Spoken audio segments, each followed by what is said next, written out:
Hello, Internet. This is Chase Wassenar from the Rough Drafts podcast. I tied for first in the Rough Drafts Competes Journey of Wrestling League. I understand that tying meant that Walter won, but if you look at the scoreboard, the last time you saw me, I was winning the thing that I was in, so I'm counting it.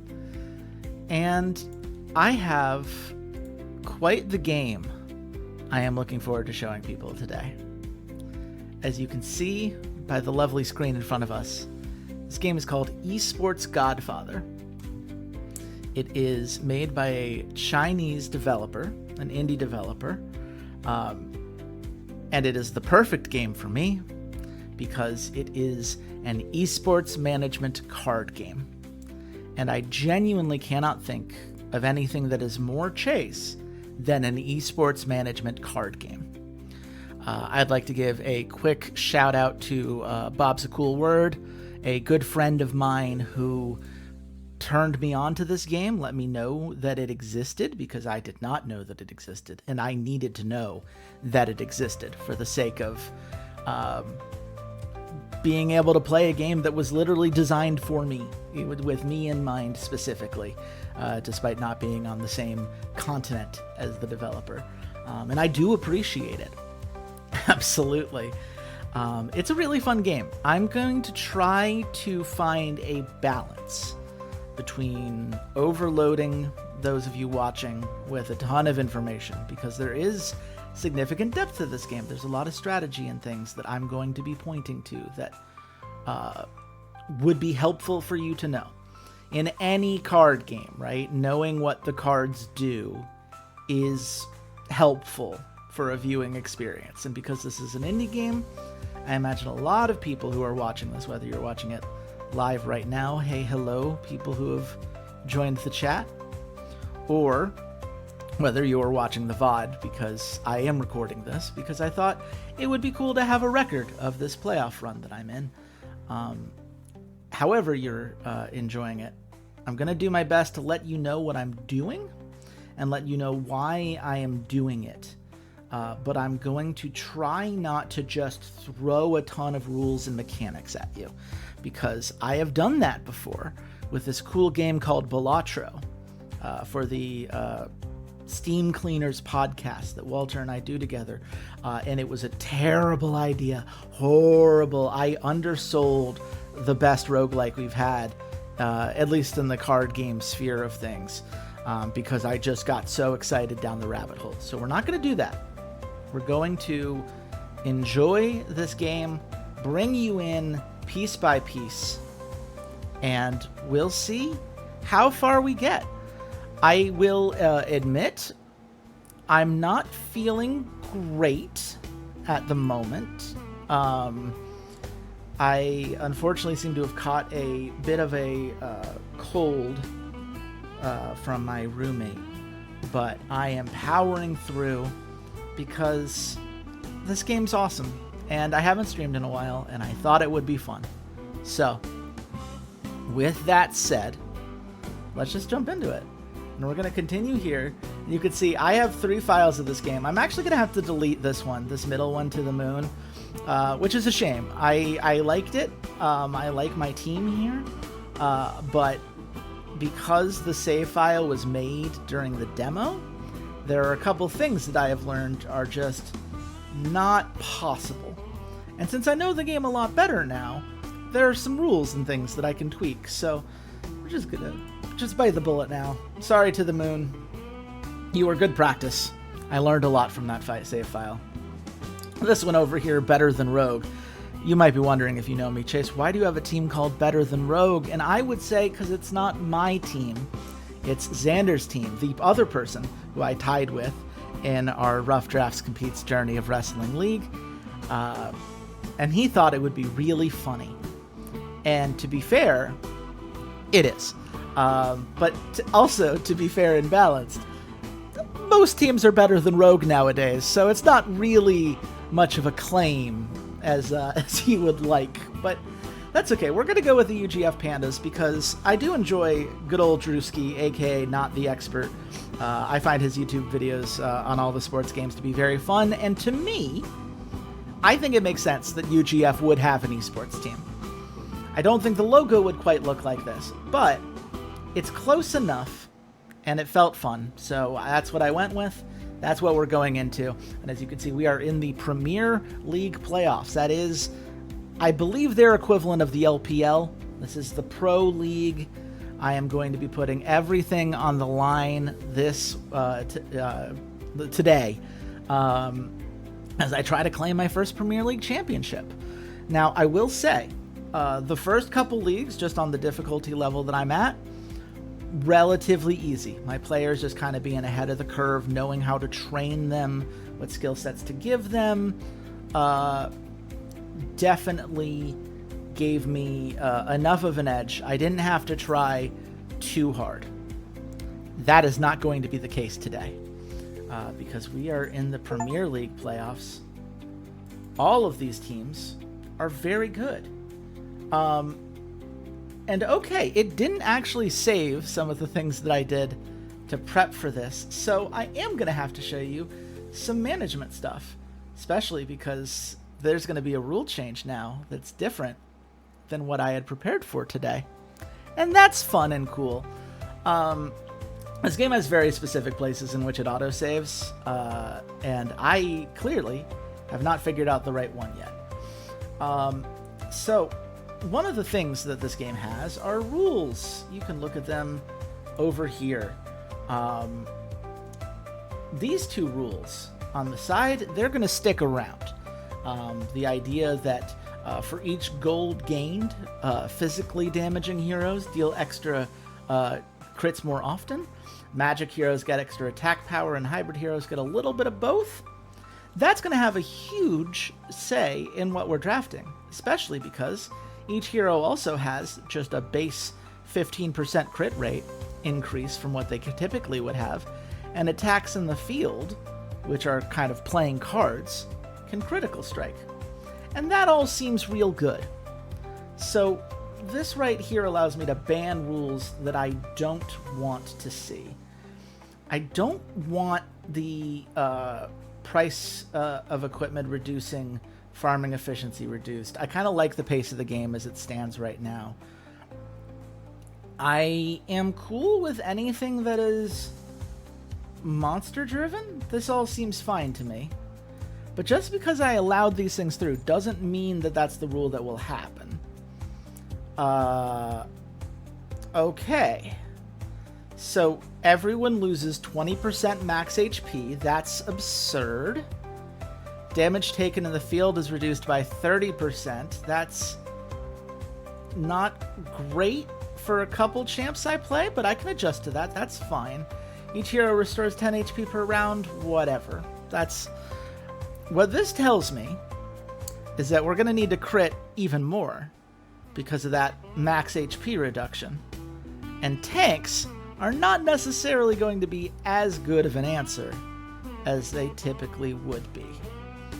I don't know if that's enough to say that tanks aren't good, because if everyone has lower max HP, then you're still happy to have something with a lot of it.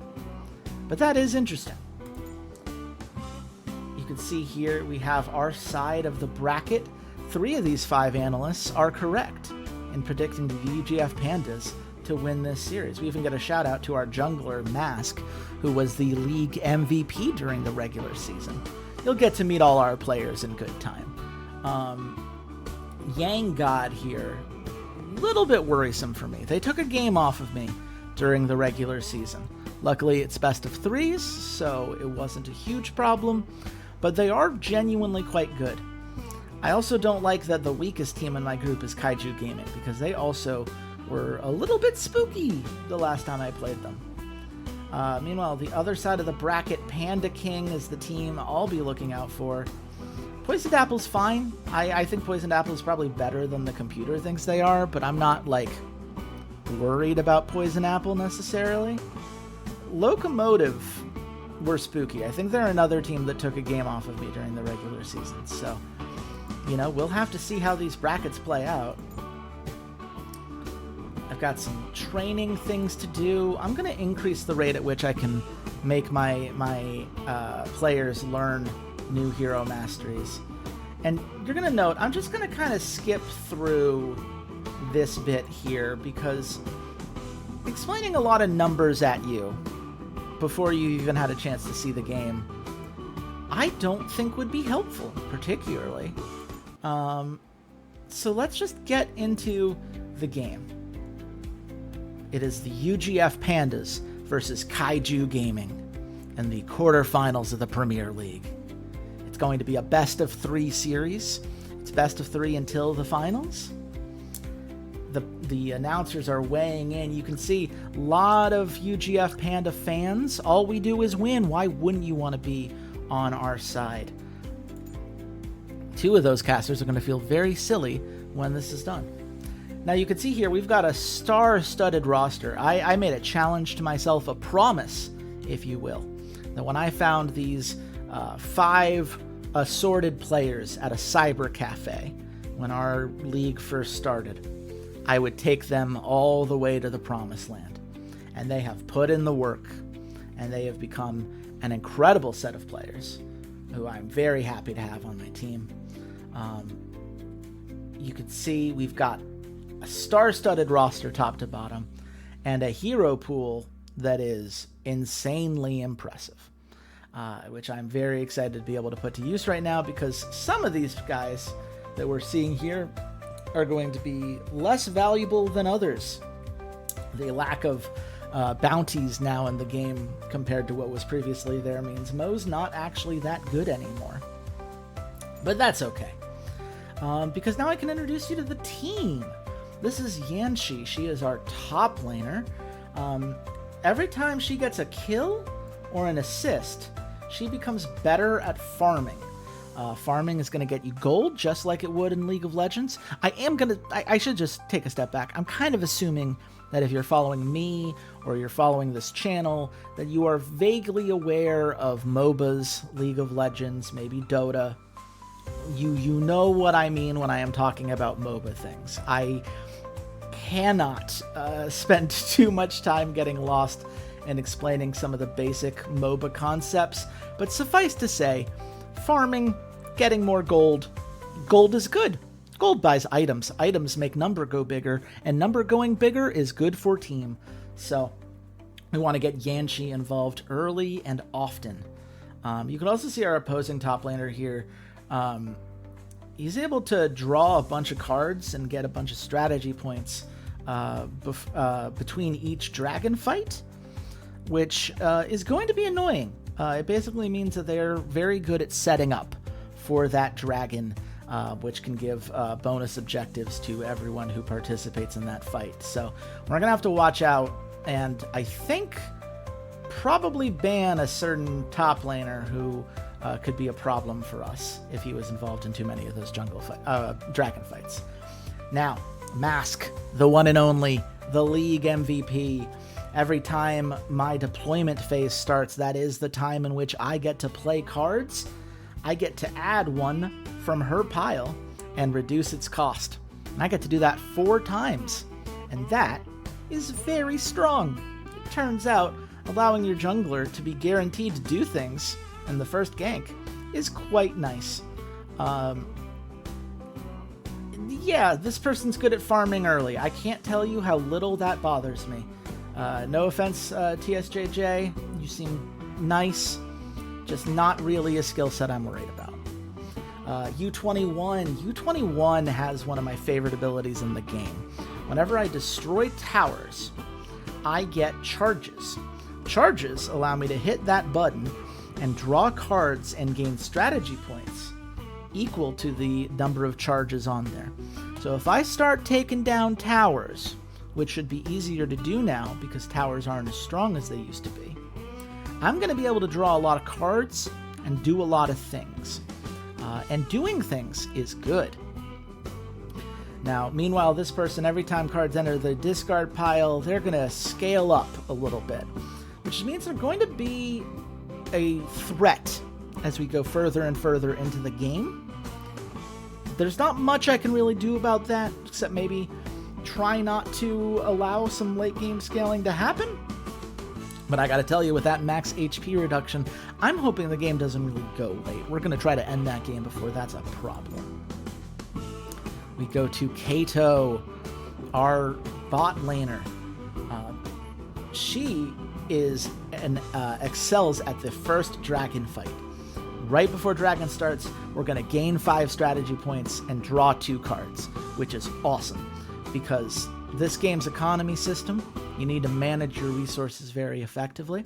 And Kato just says, don't worry, I got you. First dragon, I got you. And we're going to need to set up for that really well. So we're definitely playing around that first objective. We're definitely trying to scale up from that first objective. And I feel very good about the opportunities that Kato sets up as a result. Cannon, meanwhile, gets to be better at farming if they get some kills going early. I am not that concerned about that. It does mean I need to protect my bot lane, but to be frank, if I'm doing my job properly, this shouldn't be a problem. Well, here comes our support fan favorite, and by fan I mean the 3 people I've shown this game to before this stream today. This would be Dogfather, and Dogfather is a menace to society. She puts in the work every day. Her ability honestly is fine. She gets increased farming efficiency for the early game, which means she typically has more gold than most supports.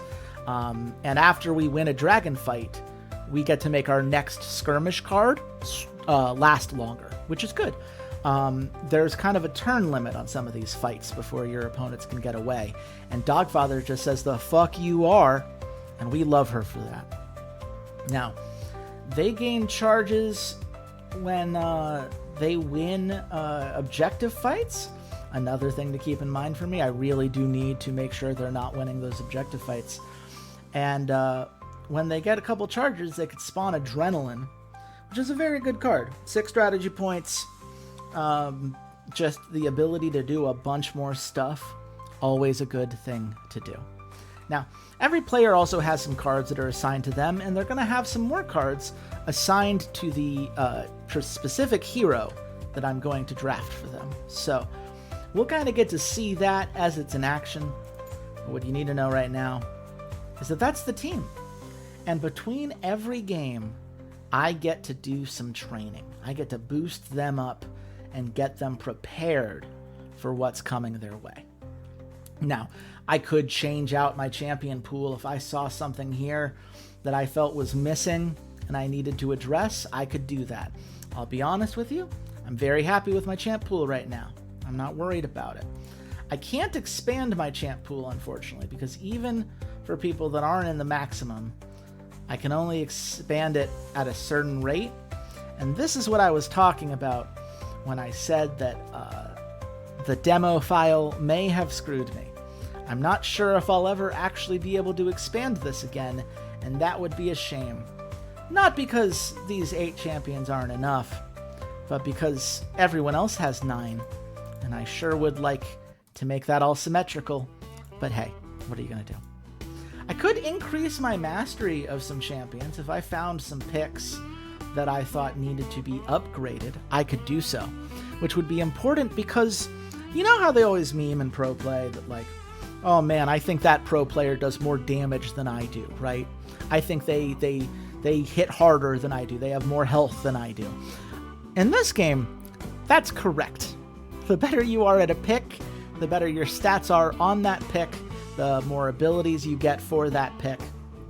You are literally better because you have mastered a character. And so if there was one I really wanted here that I needed to level up, I could put in some resources trying to get it there. That said, I'm pretty happy with what I have for the most part. I do think perhaps with my top laner, I could expand some things. I could see myself playing Wukong. I could see myself playing Bart. So I actually am going to do that. I'm going to do one of those. The other thing I can increase, of course, is just attributes. Just pick a stat that I think I need to be better at and be better at it. And I think for right now, I'm going to give some defensive love to the Dogfather because I think she's earned it. And then finally, you can see like all these things cost points, and I've got a good bit of points right now, but I'm going to need more points. So I'm going to show off the live streaming here. You can see Mask. I mean, she's MVP. No wonder she has so many fans. And she's going to get us a bunch more through this training. See, Hero Mastery, just some more experience. We really need to get that to the threshold for it to matter, but now I can do that between games 1 and 2, so that'll be nice. The attribute boost, that's what we love to see. That's a full extra bit of experience for the Dogfather.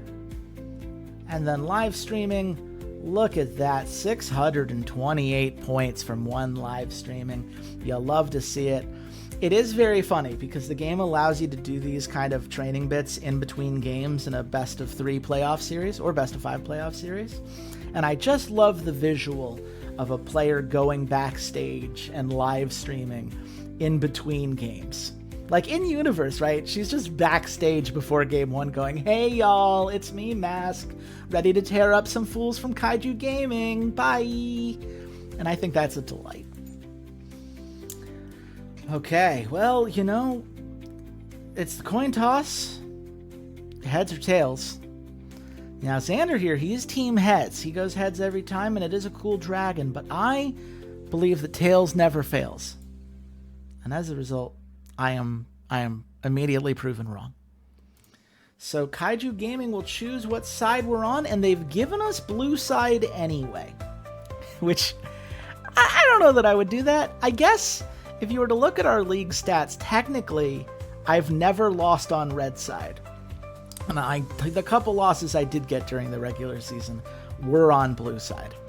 That said, giving up first pick could be tough. Could be tough. Now, we're going to get into this draft here, and I'm going to explain picks one at a time. I'm not going to tell you everything on the screen. You're going to see a bunch of headshots for a bunch of picks, and you're going to be like, ooh, what's that? Don't worry about it. I'll tell you when it matters, I promise. We've got enough time in between picks. I will have no problem being able to tell you what we're doing, what they're doing. For now, I'm kind of just asking you to trust me, that I know what this meta looks like, that I have prepared for this, and that I'm ready to go. We have yet to lose a series, and I don't plan on starting with this one. So let's get into draft. You can see, like any good MOBA, we are starting with pick and ban. It is time to ban some champs I do not want to play against. And when I think of stuff I don't want to play against, that would be very annoying, I'm going to start by banning Bart. Bart is immune to critical damage, and we are going to build our composition around critical damage. We're also going to be drafting a lot of people who do physical damage, and as you can see here, he reflects a whole bunch of that. So I'm going to just get rid of him. Not a problem. I could draft him, I just prefer not to. Now, they banned a couple things that I do really like. I like Haas. Haas is a buff stealer. He goes, hey, you've got a lot of things that are helping you. Those are mine now, including shields, which is great, which is exactly why the opponent doesn't want me to have it. I imagine they're going to play some things with some buffs that are going to be very annoying if I'm not careful. They have also banned Bigfoot. Bigfoot loves to limit the opponent's explosive attack power. Just kind of gives them some stacks of frostbite, makes them frozen stiff, and prevents them from dealing as much damage, while also making them take damage over time, that kind of attrition, every time they try to do a thing. So because of that, because that's not on the board anymore, I'm getting rid of Kaimatachi. Kaimatachi loves to do a whole bunch of stuff. Every time someone's taken 5 actions, they get a bonus attack. And they do crit quite a bit. They've got high mobility, which means you can get the hell off of my screen. I only have one ban left, and I'm torn between a couple options. Aurelio is quite good. Aurelio is a counter jungler who loves long fights. She gains stacks of this kind of buff called Flame that increases the critical rate, the rate of critical attacks, and the amount of damage of each critical attack. And it keeps scaling up and up and up as a fight goes longer. And that is delightful and awful in our opponent's hands. So I could just get rid of that. I could also get rid of Burial. Burial loves to gain attack power, also gets a huge amount of crit on the first turn, and gains additional crit every time that he has a shield, which he does every time he deals damage, not including champs that can just give him a shield. And of those two things, Burial's given me more problems in the past. I'm just getting rid of him. I don't care. Now, they banned Lubos, which is really funny because I don't play Lubos. I technically can, I never do. Lubos is a duelist. His big thing is he has a card that just says, this fight ain't over until one of us is dead.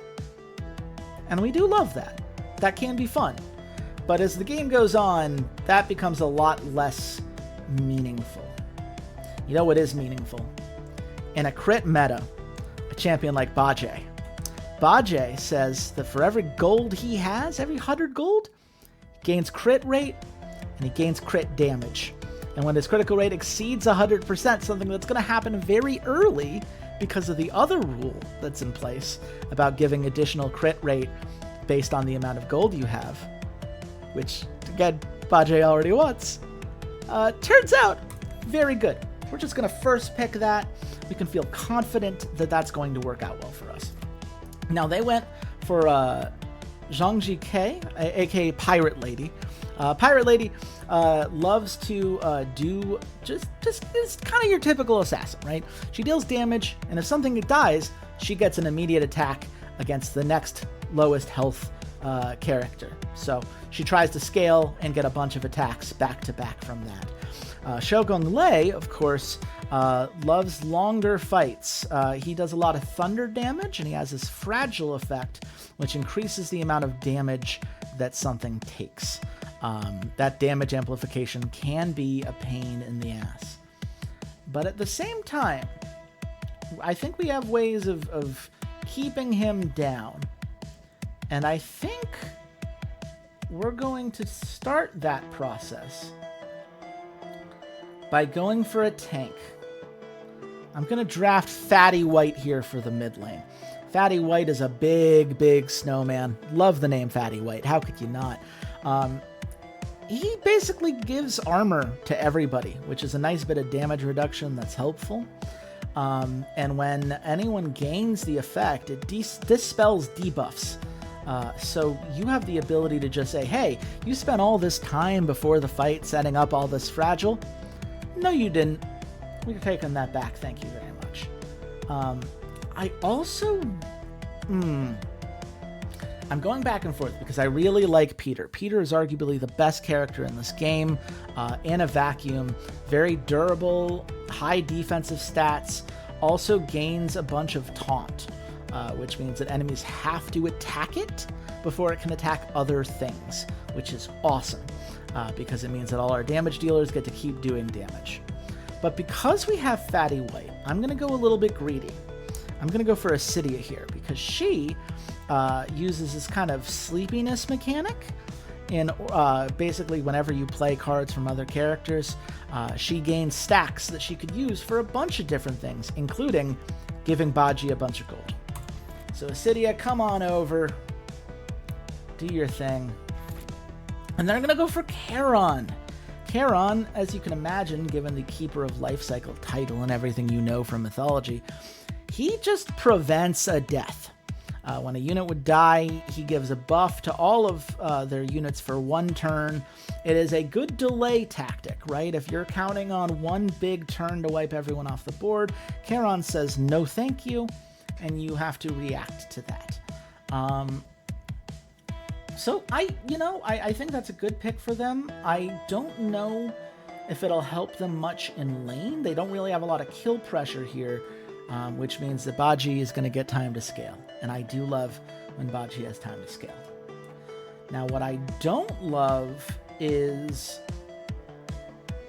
some of these choices are rough. I think I'm just going to have to ban Zealot. Zealot is a character that summons 2 clones of themselves at the start of the fight. And since every single one of them is capable of critting, all of those extra attacks become a pain very quickly. They share a health bar, so if I had like an AoE build, I could do something with that. But I'm not drafting AoE here. That's not really what I want to be dealing with. I think I'm going to ban Gillis here. Gillis is this like assassin, kind of a pseudo Evelyn for our League of Legends players in the audience. She gains a whole bunch of damage reduction in the first round, but then takes the attack power that she's absorbed there and pushes it out to deal a whole bunch of extra damage on turn 2. But actually, I can deal with that with Acidia, because during her fight, she can just take someone out of turn 1, so I'm not really afraid of that. I could just ban Hakuna. Hakuna likes to make big fights happen regularly, and given we all have limited max HP, that could be annoying. I think I'm just going to ban Aurelio, actually. I told you already why Aurelio is good. I could play her, and I would have a good time. And I kind of feel like I should play her in hindsight. Which means I guess I'm banning Manta, because Manta does a crazy amount of crit damage, and I don't think I have easily ganked lanes. Now, they did take Aurelio, and they banned Bond, and that's a problem for me. Bond is, I like to call him Monkey Yi. He's got a nice little crossbow, deals extra damage based on how much missing HP an opponent has. That can be quite good, and we don't have it now, which is really annoying, because I only have 2 junglers I can work from here, and neither of them are great at the moment. I think I'm gonna go with Reinhardt for some damage reduction. He has a special attack that hits all most units, does additional armor reduction. I think that could be good. Man, I mean, Mo can be nice. I've used Mo well recently, but Mo relies on bounties, and I would just prefer for them to not do well. So I guess I'm going to go for Reinhardt, and I'm going to go for Mickey here, because we really need to win these dragon fights, and Mickey just says, I'm always in it. That's my job. I show up to every dragon fight or herald fight, even if I'm not meant to be there. I'm Mickey. I'm there. And he rides a little chocobo, so who doesn't love that? They go for Cube, and I'll be honest with you. I've played this game for too many hours, one could say. And I still don't think I quite understand Cube. Cube does this, like, suspect damage, right? Like, she can basically isolate you and deal some additional armor reduction as a result. So I guess they're doing that to try to deal with Reinhardt Fatty White as a combo? I don't know that that's how I would do things. But hey, I do think draft-wise, I'm feeling good, but not great. I really don't like that they banned Bond and took the Aurelio. I was really hoping that I would have my choice between Bond or Aurelio. That's maybe a self-inflicted error that I just kind of assumed the computer wouldn't do that. But, you know, I think otherwise, I'm happy with this composition. I think there's a good mix of stuff. And you can see here, there's a bunch of stuff I can do here. I'm not going to get y'all lost in the details, but all you need to know is that if my players do good stuff, they're going to get rewarded for it. And that's what we're going to try to do here. We're going to have a lot of different things we could mess with here. We can deal with the equipment, choose what items our characters are going to buy and when they choose to buy them. I'm not going to deal with that for now. If I start losing, I'll reconsider. But for now, I'm kind of trusting what the auto system does. I also can choose what lane to gank first. So maybe a little bit more aggressive, I think, in this game. I'm going to want to be able to gank for bot lane, actually. So I'm going to tell him to firstly farm top, because by the time turn 18 rolls around, I'm going to be able to have him where I need him to be. It's time. We're jumping into game. We're going to see, I think you can mostly see everything right here. I can maybe... How do I want to do this? I'm going to lower this down just a little bit, because I don't want y'all to be missing too much of the screen here if I can avoid it. There we go. That seems good. So you can see here, starting at turn 10, every turn you draw a card and you gain a point. And those points are your kind of mana system, right? They're what you use to draw more cards, do more things. And that's where we're heading. We have now gotten to 8 points, which is what we need to be able to start our turn. And I'm just going to explain what my cards do as I do them. I'm not going to explain all of them at once. If it matters, you'll know. So the first thing I'm going to do here is I'm going to play Quick Decision, which is a card my mid laner has that reduces the cost of all cards in my hand by 1, which is really nice because it means we can play things like Warm Up, which increase our scaling and draw a card for free. We can warm up again for free. We can poke down our enemy bot lane here, which I will admit, maybe not quite the laning situation I wanted for my first gank. I've honestly pushed them too far in, and I don't think I'm going to go for a tower dive. I am going to use Overwatch here, because that means that whenever Aurelio, who I just targeted, is in a fight, Lionheart's come into the fight too. And that seems like a good thing to do. I'm going to warm up again, see if I can draw something better. Just keep warming up for a little bit. Okay. And now I'm going to use that Adrenaline card I mentioned before to get a bunch more points, so I can keep doing cool stuff, including using that ability there that I mentioned in the pregame to draw another card. And it doesn't look like I got any fighting, which is a damn shame. I do think I'm going to use a Radiant Lance, put some more pressure down on that bot lane. I'm going to use my Chick running to get a bit of shield onto Mickey. It would have allowed me to move all the way across the map, but there's nothing really for him to move for, so I'm not going to waste my time. I am going to give the mini snowman buff to Mickey because he's going to be a big part of my upcoming dragon fight. And I just want to make sure that he's not getting ganked by this Aurelio here. I just don't want to be 2-on-1. I know it would be a 2-on-2 because of Lionheart, but I am genuinely afraid of Aurelio. And I'd just rather not worry about it. I don't think any of these other cards are worth playing right now. And the good news is that the game doesn't make you. Essentially, you choose when your turn ends. And since you're always gaining 1 energy a turn, if you save your energy, you can get another turn more quickly, which is what we're going to be hoping for. But of course, the enemy is getting a turn, and I'm going to do my best to break them down. Piercing Lightning, they're going to attack a whole lane, including the tower involved. That's annoying. Protagonist is going to give Aurelio that flame buff I mentioned. Deathfinger is going to apply a bunch of a little bit of bounty to one of my characters and increase the damage that they take, which is very annoying. Focus Thinking, they're going to get 2 strategy points, but they're going to be a little bit worse at the rest of the game to do it.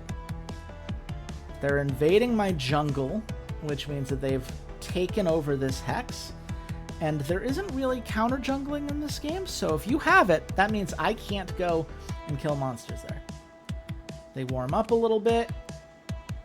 Overall, not a turn I'm too worried about, in all reality. I'm okay with how that all played out. The real question is, what do I do from here? I could grab something from my discard. I just can't imagine what I would want. That's what Scavenger allows me to do. I think I'm going to play these cheap warm-up cards, because as you see, this cash ability, I get more gold every time I play a card. I also, as you can see, I keep increasing these sleepiness stacks every time I play a card that isn't Assidia's. So I'm just going to keep playing a lot of cheap cards, making Baji happy, and giving me a huge boost that I'm going to be able to put on him at the end of this turn. Let's see. I'm going to throw a snowball at Aurelio. Might as well do some chip damage. Ooh, supersonic. Is there anyone... Oh, I could cavalry charge. Yeah, that's actually cool. Let's do that. I'm going to move you a couple over. And we're going to fight... Oh, I actually shouldn't have moved him closer. I forgot cavalry charge deals more damage if I moved farther to get there. Oh well. I still think I'm doing this. Let's go for a 2v1 top lane. See if we could deal some damage on cube. That's that bonus attack. A nice crit there. I'm going to slow down the speed a little bit so you can see this is an auto battler for this part of the combat. Hey! I'll explain what the individual stats do for these characters next fight. I forgot to turn down the speed before we got started. But as you can see, that sure was a lot of damage. And we sure didn't take much damage. We're going to play this just to get ourselves a cheap thing. And now the alarm clock. Let's give Bajie 900 gold, which means he has his first item. And if you check the scorecard, nobody else is even close to a first item. So that is great for Bajie. We are doing great with Mickey already getting a first kill. And we head into this dragon fight. And as you can see, it should be a 1v1 between junglers. But here is Mickey anyway, because Mickey is always there. Yes, Forace, that is true. Blue team does always go first when it is tied. That is the big advantage of blue side. If both teams have the deployment points they need, blue side gets to go first. That's why I was very surprised in pick and ban that despite losing the coin toss, they gave me blue side. I think the counter pick can be helpful, but I felt like I got to take advantage of that, and it worked out very nicely. That I got to get that first initiation there, and eventually set up that Reinhardt kill. And they're not going to take it because the 2v1 would be silly, especially after the armor reduction that Fatty White inflicted. But yeah, Forace, welcome to the chat. I'm assuming you are a player as well then. How's your league going? Hopefully you're having as much fun with the game as I've been since it finally came out with its full version last week. Let's see. Okay, so a couple things just happened there. They free fired for a bit to deal a bunch of damage. They played it in mid lane, so it didn't really do a ton. They are continuing to increase bounties on some of my characters in hopes of eventually killing them and dealing that increased damage down the line. Not really a concern for me right now. That team fight, it'll matter. But in all reality, Assidia is not making it to the end of the team fight no matter what we do. She's not tanky. If they target her, especially with Charon's ability there, I think it was always going to go pretty poorly. So I'm not going to let that stop me. I am going to play this tactical adjustment, and I'm going to seize the initiative, which is great because it means I have my second cash in hand. And now it's time to play a bunch of cards. Oh, I can gank bot lane. Oh, that seems like it would be good. Because I can just... Ooh, okay. Let me do some maths here. If I chick running, that brings me to 10. Rocket Punch, which I think can kill Charon before the fight, brings it to 6. And then I have a 3v1 on their bot laner. That seems good. That seems like the play, ladies and gentlemen. Rocket Punch, you die. Go team. And now... Oh! Meticulous Plan does not have the range that I thought it did. Not so meticulous, was it, Chase? Ah! What are you gonna do? What am I gonna do? Oh, I can just prepare for action. Reduce it by 2, and it's all good. Calculated. I already got the game 2 days ago, already clocking 24 hours of playtime. Oh my goodness, man. This game is very addictive. When I found the demo, the developer said, right, this is a good 5 hours of content. You'll get 5 hours of content from this. But I put all my regular seasons at best of 3s, and I played out 3 save files. So even if you subtract the amount of time I just left the game online, I played 30 to 40 hours of this of the demo, which is absurd. But also, this game's awesome. It's the kind of thing, if this is at all appealing to you even a little bit, you're going to be very happy with what this game gives you. Now, Acidia can't use her passive here, but we can use this as an opportunity to... No, okay.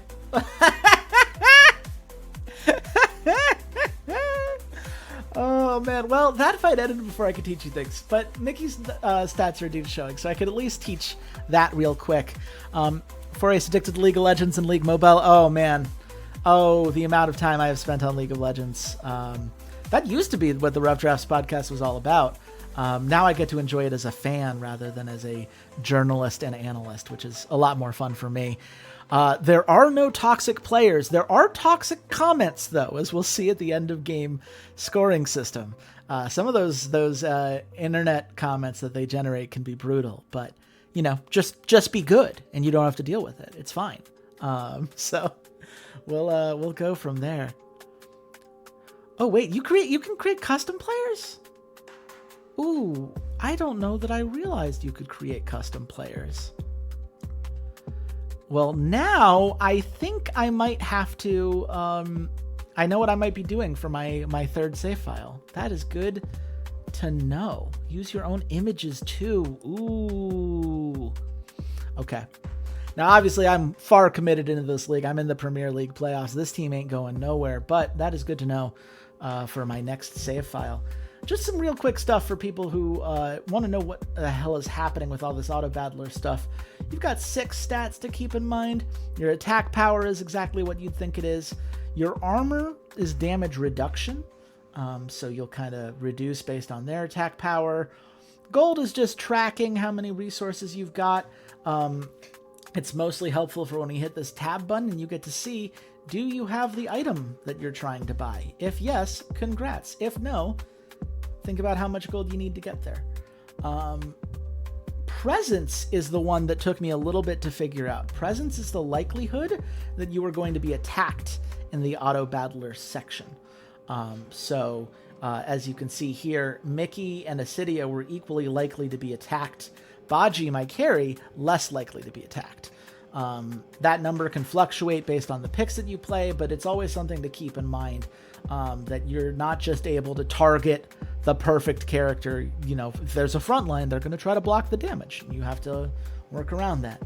And then, of course, we have crit rate and crit damage. And as you can see, Baji already at almost 100% crit rate. That crit damage is at 188%. He's going to get silly very quickly. Yeah, the custom images too. That I appreciate. I empathize with the devs. They were pretty clear that Yeah, we had to use AI art for the athletes just because we're a very small company. And, we spent all this money on the art assets for the characters in game, for the fighting and player of the game animations and whatnot, which I think I empathize with, right? Like, I have a lot of artist friends who I think deserve, not to have AI remove job opportunities from them. But at the same time, my problem with that is much more often with the services for AI, right? Like, if you're going to scan a whole bunch of people's stuff and sell that, then you should be compensating the people you scanned from. Okay, you put it in this folder. I'm just going to copy that real quick for my notes later. Thank you very much, Ace, for letting me know. I might do that with some of the D&D characters that I've gotten art commissioned from in the past. That could be really fun. And I can't, I would have said maybe like non-human characters would feel weird in this game, but depending on how these playoffs go, you might run into a bird person. So, this game can be a little bit silly in that regard. And okay, change the username with your PC name. Got it. Okay. Let's see. Let me finish out this turn real quick. I'm going to use my expedition because I got that top lane tower. First tower did give me some gold. I'm going to warm up a little bit more. I could... You know what? I actually am going to Eureka. I'm going to Eureka into Hailing for this mid lane tower because I think that's going to allow me to take mid lane tower. And this is why Fatty White is so good, because not only are they a nice tank with a bunch of armor, but that field attack, I just took down 30% of that tower. And in case you're curious, yes, you can apply that to the Nexus if you wipe out enough enemies along the way. Now, I'm going to take a shot in the dark and say that given that we just killed their bot lane, they're not going to go into a 1v4? What are the odds? Oh man, I feel for them a little bit. That's you hate to be in that spot, but that's what you get for not protecting your bot lane. I made it very clear in draft what I was going to target, and my goal is to give them a bad time. Thank you for the tutorial link there. I will keep that in mind for maybe a future stream. Maybe if people like this, people would like to stop by and keep watching Esports Godfather streams, that may be a thing I need to keep doing. What's made you buy the game? Yeah, man. I mean, look, it's those little flavor bits go such a long way, right? They really make a game come alive. And it's one of the things I love about games like this. Now, what can I do here? I think the best thing I can do, first seize the initiative. Let's draw some cards, see what our options are. Okay. So I could go for a 3-for-1 tower dive in the bot lane. That's going to work, and I'll feel pretty good about that. I think I'd feel better about a 4v2 in the mid lane, though, because I think I could put Aurelio down, and Aurelio is really the one character in the game that's actually been terrifying. Like, I could keep pushing the bot lane pressure, but I have nearly 6,000 gold. I'm nearly doubling this guy's gold right now, so I'm not really worried about Baji getting too much further ahead. So let's bring Assidiate over here. Let's get some chick running here. And this means we've got the 4v2 set up. And I can actually start with a rocket punch. That seems good. And then a meticulous plan indeed. And let's go for the 4v2. Now, because of Assidia's ability, which I haven't gotten to highlight because we've done such a good job of not having multiple opponents in a fight, I can just take them out of the action for a round. So, Aurelio, you're annoying. Go away. It does mean that Reinhardt's special attack doesn't work on them. But now Pirate Lady is dead. we're going to pick up the speed now for these battles. Now that you kind of know what stats to be looking out for. And we're just going to take Aurelio down, and that is a clean two kills for which our jungler top lane getting further ahead. The assist gold for Fatty White will be relevant. And you see here, we took no damage because that charging in, we got enough shields. We were fine all the way through from start to finish. That you just love to see it, folks. Especially because we are, well, actually, they're going to be back just in time for this dragon, which is a little annoying. But it's a 5v5, and we're ahead by a consistent margin. We're absolutely taking this fight. And they've just conceded it. They agree, you are better right now. I don't know when they think it's going to get better than that. But they're clearly going to try, you know, let's buff our units and give them a little bit more of a bounty. Let's try to free fire and deal some damage on the Baji, you know? I guess their idea is like, hey, maybe we get a couple solo skills. We get some skirmishes around the map. But I don't think that's going to go well for them because I have the ability to close out the game. Once you destroy an inner tower, you can just force a 5v5 fight. And if you win it, that's just GG. So let me see. I have 10 mana left. I'm going to... What's the thing that would be most valuable here? I think I'm going to precision poke.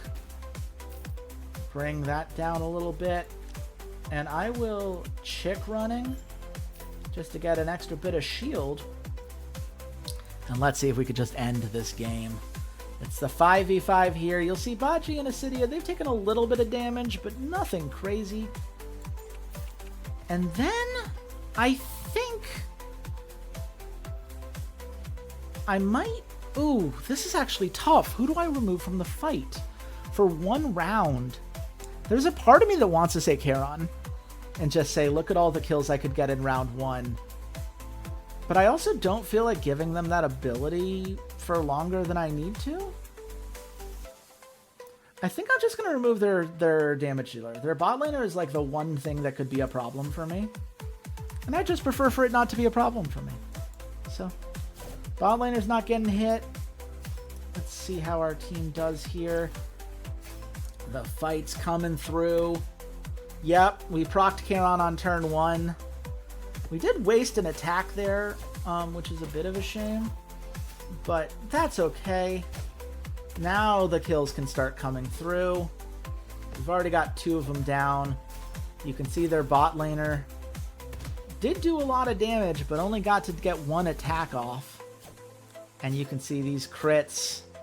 These crits from Baji. So much more damage than it says here because it only gives you credit for the damage you deal based on how much health your opponent actually has. He would have had 3 times this had he actually gotten credit for the overflow damage. But Reinhardt putting in work. I did not expect that from him, but it turns out 48% crit on that guy. That was some good work. I might have to prioritize Reinhardt a little bit more later on in these drafts. But that is game 1 in the books. Take that, Kaiju Gaming. The UGF Pandas emerge victorious as if there was ever a doubt. That's just what we do here. And it's a nice win and a nice MVP for Baji. You love to see the rocket fist. I do like the animations. The player of the game animations are very, very nice.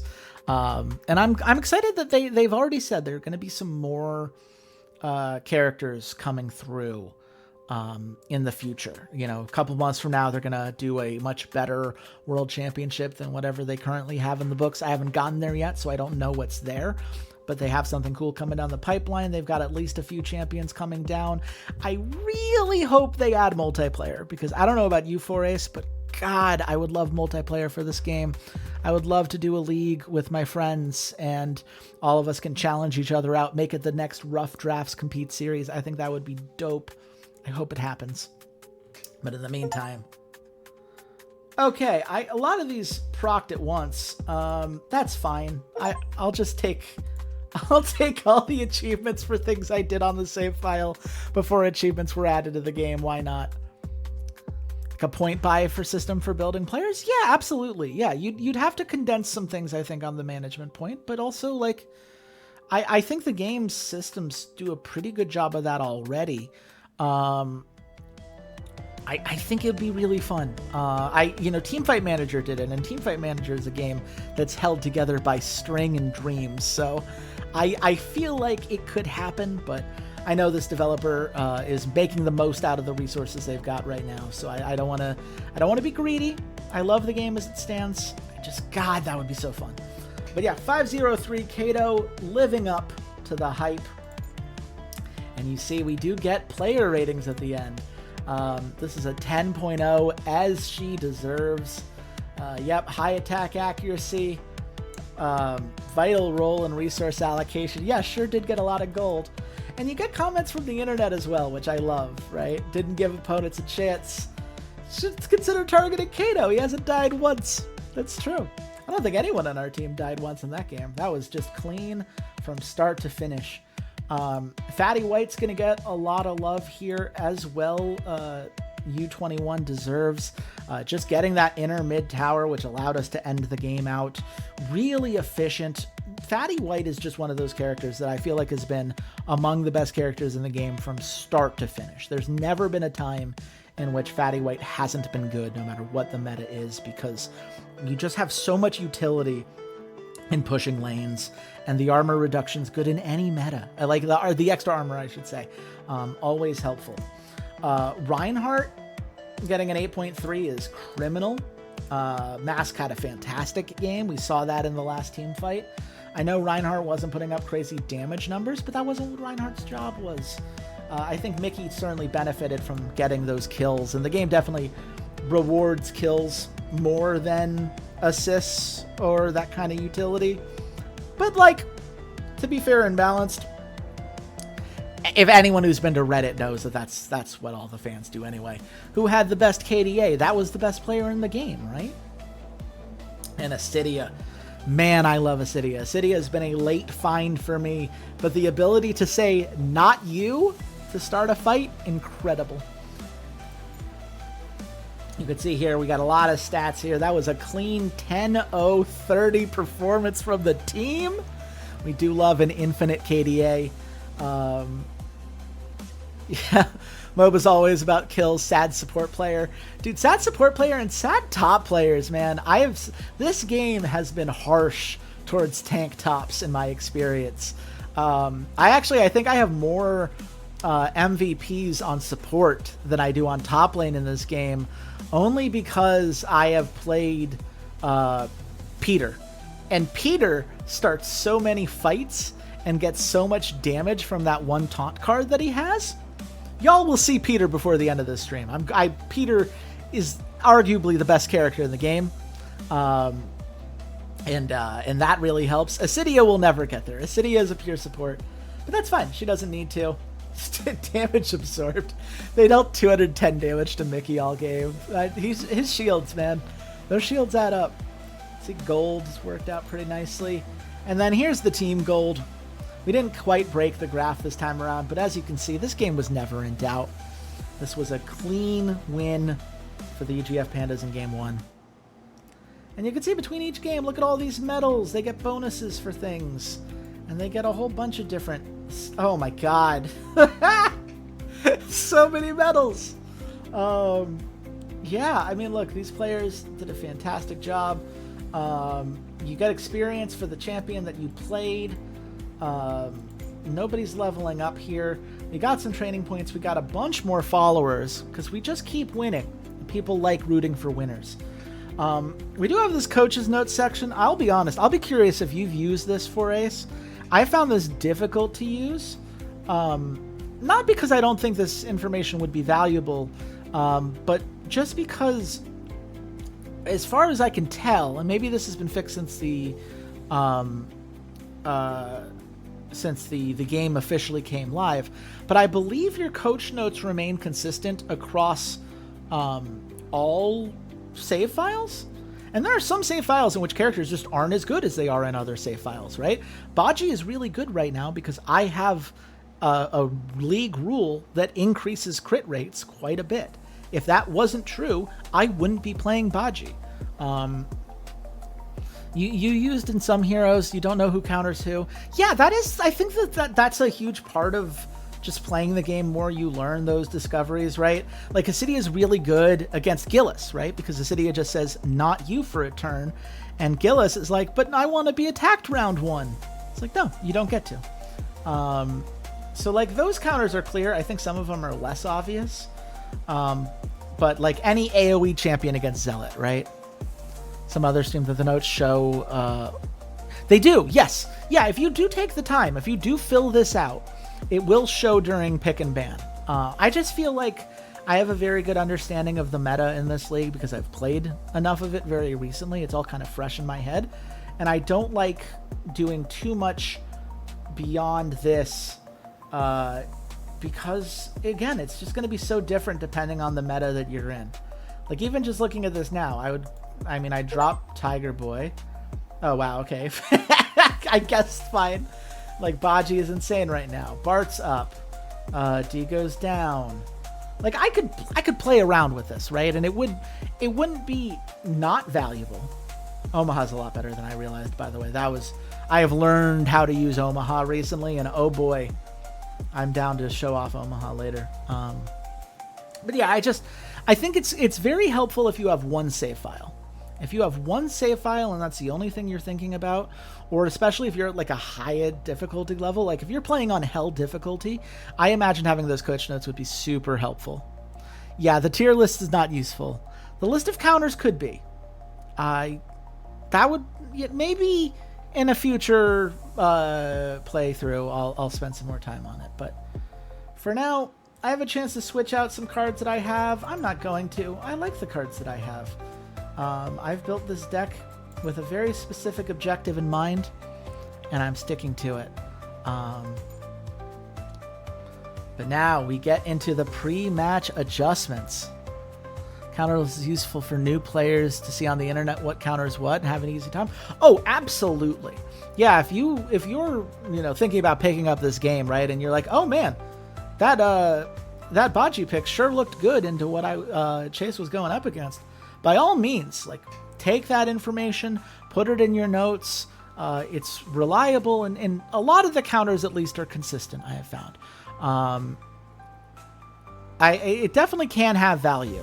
I just, like I said, I think it's just because I have multiple save files I've been playing simultaneously, where it's just been a little less useful to me than it would be on average. But here, let's get some more training done. I wanted to get Bart to champion level. And I'm going to give Reinhardt some love here in top lane. That seems like it'd be good. I also feel like I don't need to do that, actually. Let me just for jungle. Yeah, I could increase my reflexes here. And support, I will go for reflexes again. That all seems good. This is going to level up my boy Bart. He's now a champion level, and so I get to show off in just a second how level ups for characters work. Hey, crit success. Go team. So yes, so you can see here, as you get more experience with a character, you do get that additional statistical bonus. In this case, he's now going to get more attack power and max HP per level. Which, it is just very funny for a game to really personify the pro players deal more damage than me. It's true. I'm tankier than you, because I'm a pro. Okay, they gave me red side this time. That makes sense. I, too, would not give me blue side after that game. Let's see. Okay, well, 2 of these analysts know what they're doing. I will say, I love that all these analysts have personalities, right? Like, Yakumo's like, I'm just looking for who has a gold lead more regularly, right? Yin Yang is looking at damage. Melon is looking at big playmakers. So that's how their kind of prediction algorithm is formed. And I appreciate, too, that even though I've been the number 1 team, the game has regularly picked against me, which allows me to fool myself into believing I'm the underdog, despite having never lost a game against this team. Every time I see that prediction, I'm like, oh, well, now I have to go prove Yakumo wrong. So let's get into it. We are on red side. I think this game I'm going to try to give ourselves a more advantageous jungle scenario. Oh, yes. Okay. I'm glad you mentioned this because I too did not realize there was a gacha system on the week training schedules until much further on in this game than I would like to admit. I found it out like literally 2 days ago after I've spent like 80 hours in this game. If you combine my demo with the actual release, I did not see a thing for it either. I think they just kind of hoped you'd see the tab. I do have good training now. I need to make some training tweaks before the next game. But for now, let me just real quick get to these bans. I'm going to get rid of Kametachi again for the same reason that I expressed last time. I just don't want to deal with all of those bonus attacks. I'm also going to get rid of Burial. Burial with the shield and the crit damage. I plan on being the one with the shield and the crit damage. Thank you very much. They banned Peter, which is a shame because Peter, like I said, very strong, very tanky. The taunt is very nice. Gillis ban? Sure. I mean, I kind of have a counter planned for her, but if you don't want to play her, that's fine. I'm not going to tell you no. I feel like, God, there are like a number of directions they can go in that are a little worrying to me. Like, I could ban Aurelio, but then we just get in that weird situation again where, you know, they can limit certain things down the line.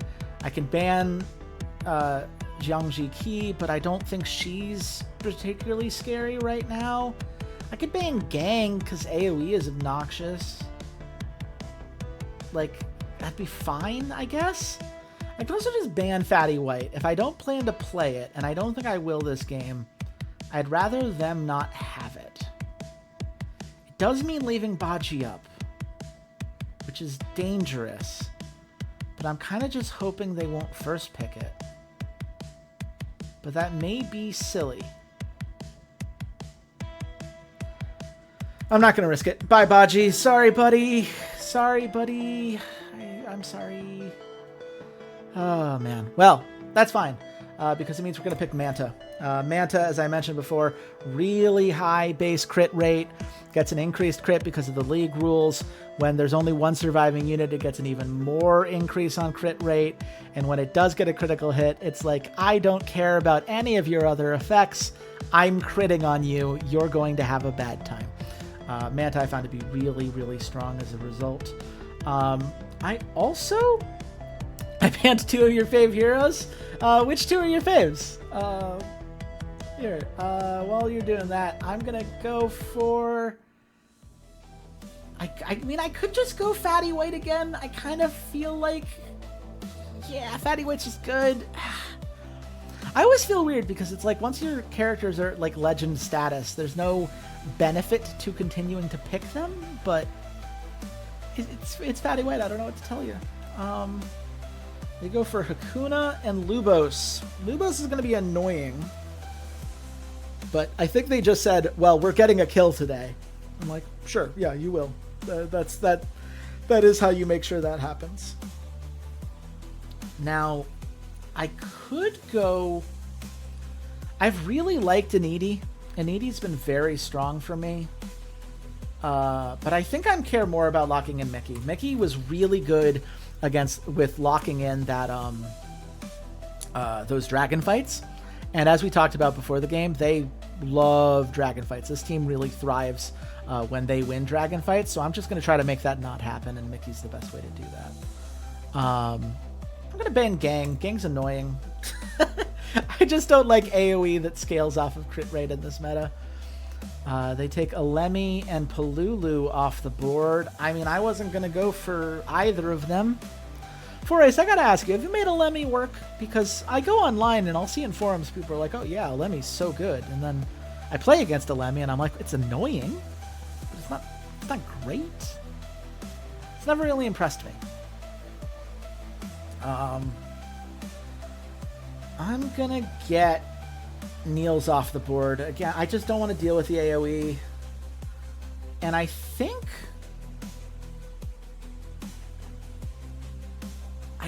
this could be a bond angle. No, you know what? I'm going Omaha. I want to show off Omaha.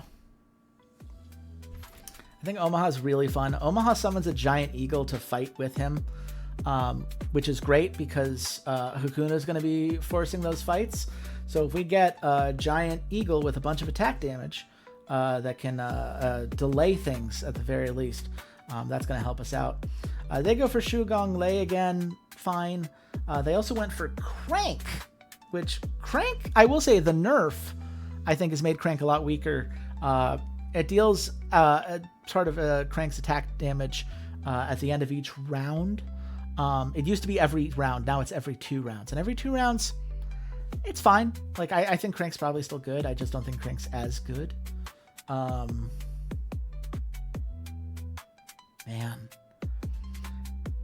Zhangji Qi. I could go for Bunu Shan. I feel like Bunu Shan gets time to scale here, but it's not ideal. I could give it to Wolfgang. Wolfgang loves the long fights. I think Wolfgang would do well here. Mihawk could work. Or he'd do well against Hakuna, but I don't like that. I am gonna go... Ooh, Lady Deadfire does deal a lot of damage. I'm gonna go for Wolfgang. I think Wolfgang, definitely not Mordekaiser, has a lot of sustain in his kit. He absorbs attack power and armor from opponents when he hits them, so the longer a fight goes on, the more he absorbs, the stronger he gets. That's also just going to make it very difficult for some of those early ganks. You know, if Lubos plays the dual card, there's nothing I can do, right? Making the fight longer doesn't stop me from being overtaken in that regard, right? Like if they want to, you know, go for a 3v1, like he will die eventually, but in anything else, right? In any extended skirmish, Wolfgang does really well. So, you see, Kametachi, Burial, and Lubos are your favorite 3? That's fair. Kametachi really carried me in the early game. I found him less useful as I've gotten more experienced with the game, because I think there are characters that just say, I'm not really afraid of you. But especially early on, Kametachi carries a lot of runs, and his mobility is huge. Burial, I mean, there's a reason I'm banning it every game. It's just very strong.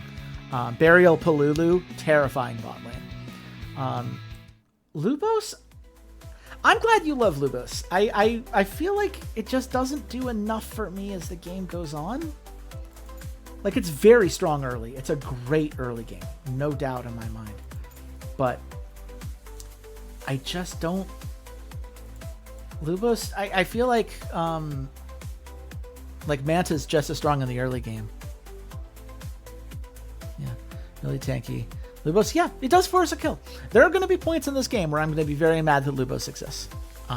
You're absolutely right on that. But we're going to get in here. I forgot to change my jungle path.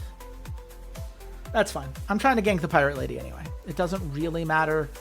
My plan is to gank for mid lane. I am a little bit surprised that Lubos is mirroring me here. I don't know that I would have done that if I were him, but it does work out. And they are blue side, so they are going to get first turn here. Hakuna is roaming. I believe this is going to be a gank mid. Yep. They're going for a 2-on-1 against Wolfgang. And I'm hoping that this is going to show off why I picked Wolfgang here. Sometimes when I 3v2, I use Lubos as the stronger target so I can kill the 2. Yeah, no, I mean, that's, I think the right way to play Lubos for sure. Absolutely. You can definitely make that work. I'm hoping Wolfgang survives here. I think with the absorbs, he can. Because he's just going to reduce the damage being dealt. If he doesn't miss... Yeah, like he survives. Okay, that's fine. They spent 6 mana on that.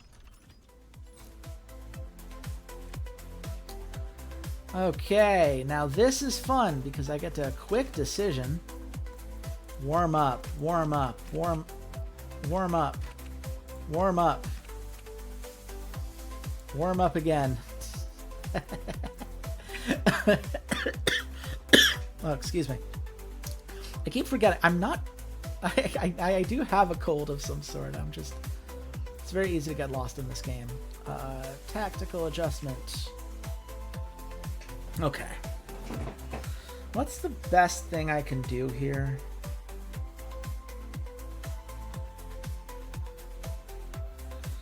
I think I can go... If I chick running into a chick charge, I think I can go for a 4v3 in the bot lane. Is that my best case scenario? I feel like it might be. It should at the very least be good, especially because I'm gonna poke out. I'm gonna lay here a little bit.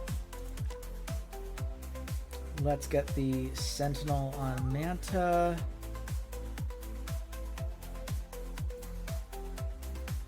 Let's see, this is 3 rounds. This is 4 rounds. Come on down with the wild charge. Let's see how this 4v3 goes. Yeah, I mean, Mickey's mobility, you just saw there, right? I came from the exact opposite side of the map. Like, I don't know how they're supposed to prepare for that. I do... Okay, we were doing such a great job of focusing down Crank. I think we're going to get a kill here.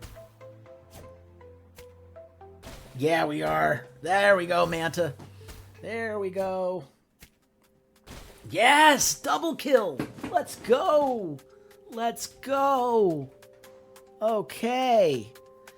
And you can see just the benefit of Omaha there, right? Like, we had the extra bird, absorbed a lot of damage, which meant that this damage output wasn't particularly scary. None of our characters were below 50% health by the end. We got 2 kills, and Xiaogong Lei is hurt. Like, I don't think I have anything that would be worth scaling up for. But this does just automatically win us the dragon. Like, they just can't contest.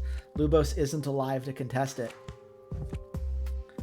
And I would argue that's a problem for them. Okay, that's a Devouring Soul there. Let's seize the initiative.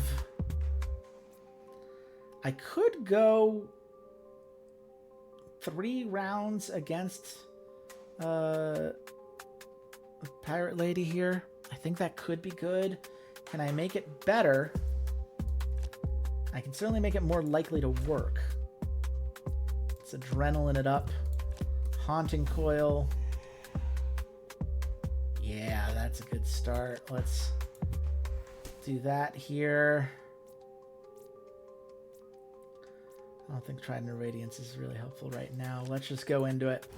This is a 1v1. We are taking Xiaogong Ji, right? Into the Shadow Realm for a 3-round fight. Yeah. I don't know why I was worried. I don't know. I wasn't sure if I was gonna be able to take it out in one. The answer is yeah, it can. Yeah, it turns out pretty good actually. Warm up. And then big ol' snowman for Wolfgang. Yeah, have fun with that, Kaiju Gaming. I don't know what your plan is now, but you are down in gold everywhere.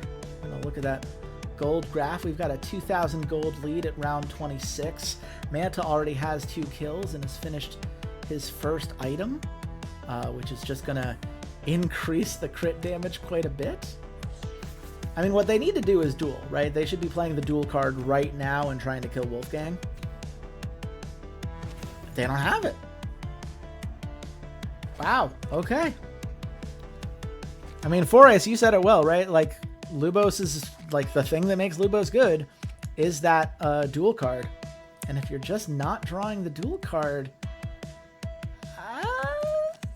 sorry, not sorry, I suppose.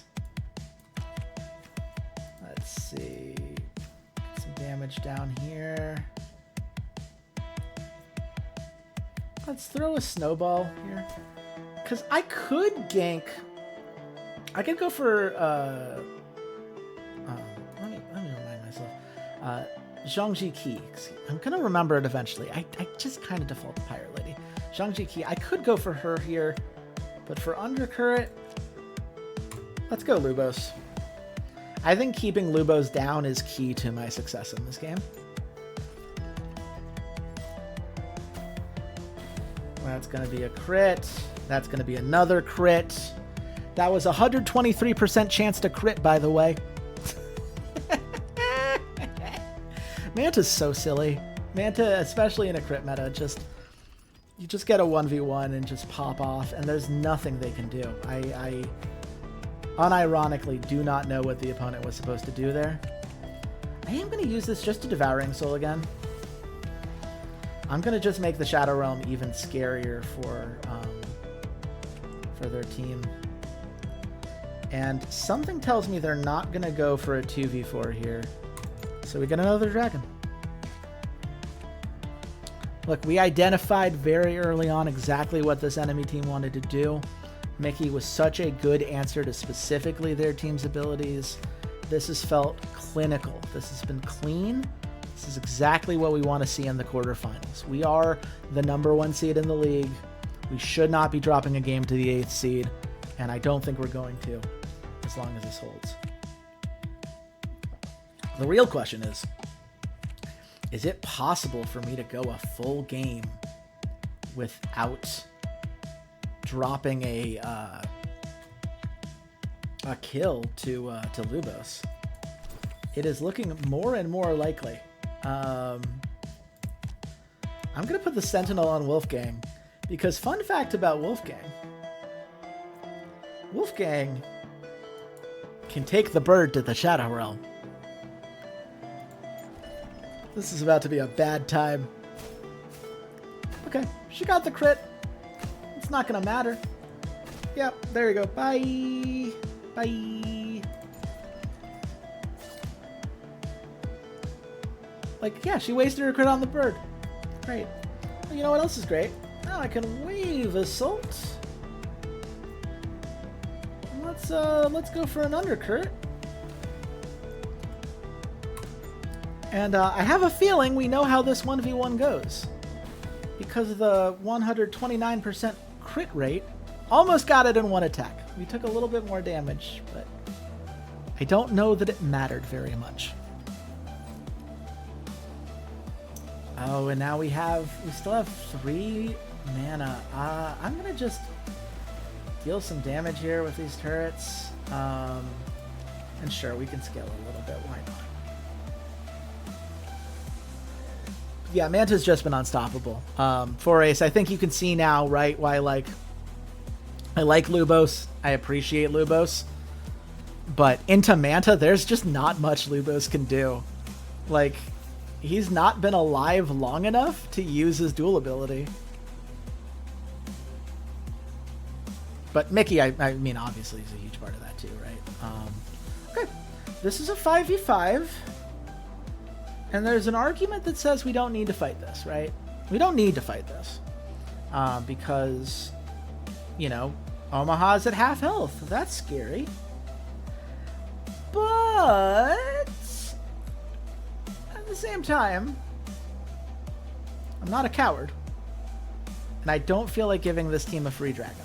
So let's see how we do in this team fight. optimistic if we can keep our damage focus on. We've almost taken out their carry, which should be terrifying to them. We've had some really good targeting from my team here. Yeah, that's their bot laner down. Now, Omaha could fall. That's okay. We knew he was low going in.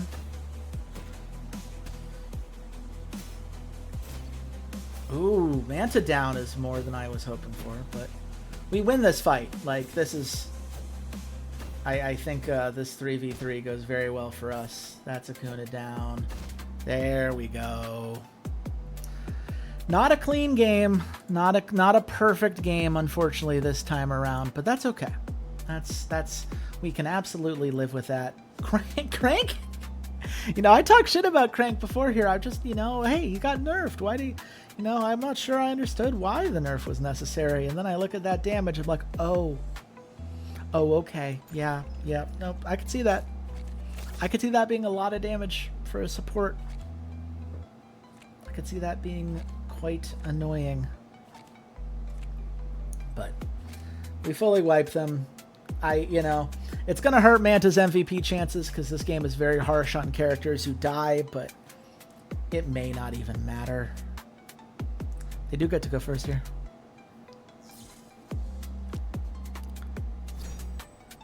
Sure, he first hit Eagle, so full damage turn 1. Yeah, Emperor Sama, you're absolutely. Yeah, I mean, it was that was a little bit of a shame. It was one of those, like, we went in with Omaha at half health, so the idea that, like, if the Eagle went down, he was soon to follow after. Yeah, it was always going to be that risk, and I'm okay with how it shook out. I'm less fine with this. This is where Forace was absolutely correct. I'm about to die. But yeah, welcome to the chat, Emperor Sama. Nice to have you here. I imagine you are an Esports Godfather player as well. I hope your league's doing well. We're in the Premier League quarterfinals at the moment. We're up 1-0 in the series. About to be up 2-0 in the series. But,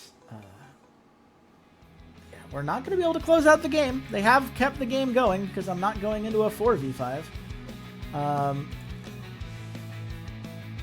I am absolutely going to kill Pirate Lady, though. And we were talking about that earlier, Prasama. 100% I want multiplayer for this. Oh, that was a lot more bonus damage than I had fully recognized. Oh, well, that's embarrassing. Oops. We're gonna ignore that one. Yeah, Prasama, I want multiplayer too. I feel like if I was playing against you in multiplayer, you'd be punishing me pretty hard for that play, but that's what I get for trying to multitask there, getting a little cocky. That was a little bit of an ego getting in my way, and I do suffer the consequences of my hubris, but that's okay. We're so far ahead. I'm not worried. Let's check out that gold. Yeah, 5,000 gold lead. Yeah, I think I'm okay.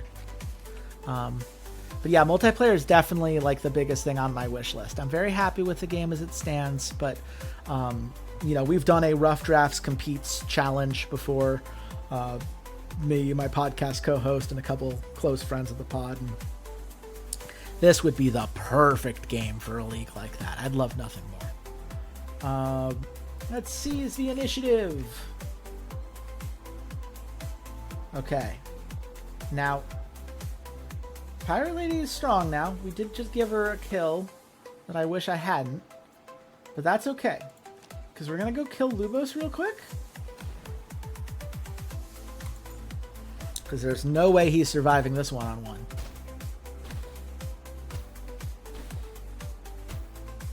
There we go.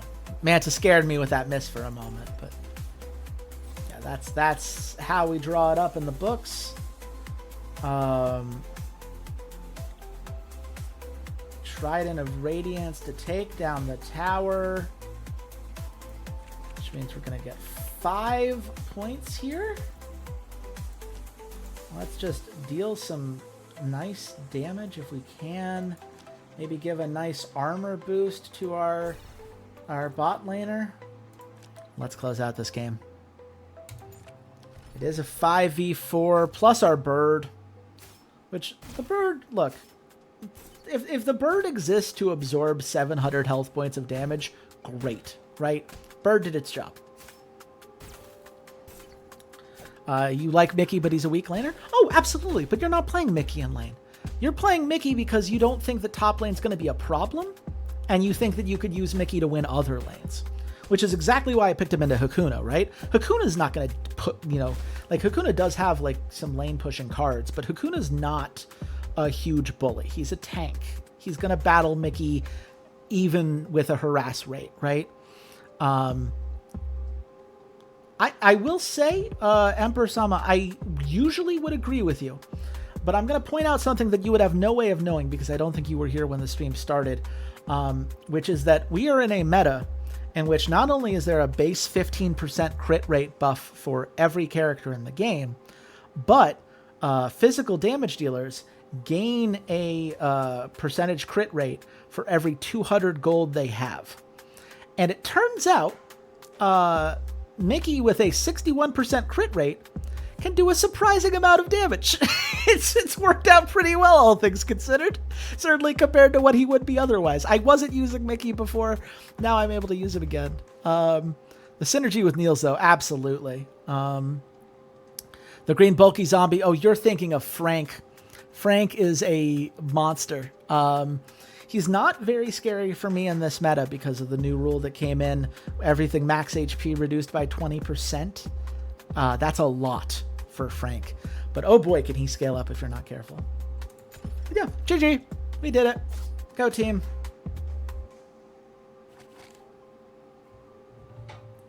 And that's how we took down Kaiju Gaming. Forace, if you're having problems with Frank, might I recommend Bond? Because Bond deals that extra damage based on a percentage of missing HP. You start doing a surprising amount of damage to Frank just because even if he has a lot of HP, the percent missing, it does ramp up over time in a way that other bot laners don't always have the ability to do so. Yeah, banning it works too. Oh hey, Mantis MVP. Who could have seen that coming? Just 8-1-6. Oh god, I love Manta. Especially in a crit meta. Mask was the season MVP for our team for a reason. He played a lot of games. She played a lot of games like this. Excuse me. Good to hear. Mickey, grade's fine. Did what needed to be done. Wolfgang absolutely did what needed to be done. Fatty White, I continue to think is just arguably one of the best characters in the game. Oh, take a character, steal 35 stats. Yeah, that's true. Yeah, I mean, look, Wolfgang and a Frank would be a really interesting matchup. I don't think I've actually played that one too often, but it could be quite good. Ahmad did its job. I don't know. I might have picked a different bot laner in hindsight. Like, I think maybe if I'd had Bond, I would have done a little bit better, but I don't know. Deserved a lot of damage with that, with his bird, so. Look at that damage. Look at that. Oh, Manta's such a silly champion, especially in a crit meta. Yeah. Move on here. We got our gold stat. Just a little dip. Lubos finally got to play the dual card, but that was not going to change much. A nice boost here for everybody. Some more followers. We're just not going to worry about coach notes. And that is our quarterfinals in the books. And U21, despite not being MVP in either game, gets MVP for the series. I think that's because can keep attacking while she can crit. Oh, Forace, you're thinking of Lan. And I'll tell you, Lan is a champion I will be playing sometime today. Lan's really interesting. I tend to find it takes her a little bit longer to scale up than I would like for a character like her. But if she gets going, especially right now in the crit meta I'm in, it's insane. It's absolutely busted how much damage she can do. I'll show that off, hopefully, in the next series. But yeah, well done to U21. Just consistently good across both of those games. Kato and Mask each were very good in one game and just kind of okay in the other. Dogfather always has my heart. And there you go. We have gotten that achievement for 5,000 training points. Yeah, here, I can show you real quick. We can take a moment to oh no, not the manual, excuse me. We need the archive.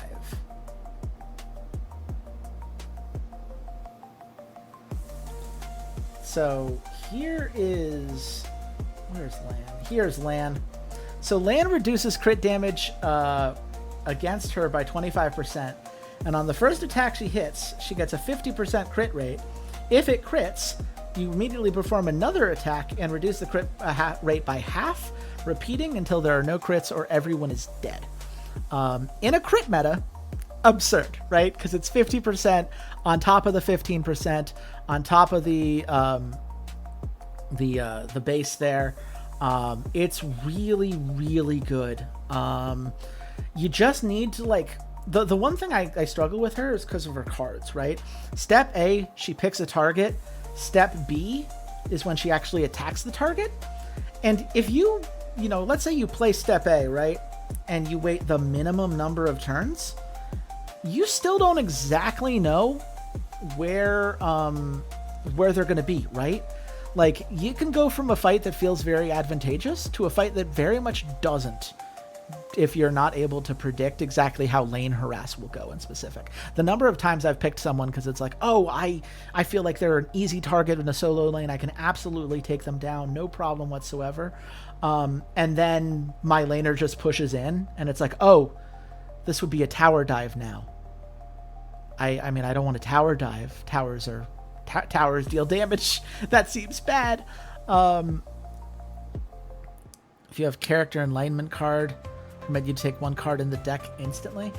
Yeah, but I thought, my understanding is on the next deployment is it spawns Step B into hand. It doesn't add Step B to your hand. It's not like Step B is added to your deck. It spawns. So you still need to wait until another deployment phase, if I understand her correctly.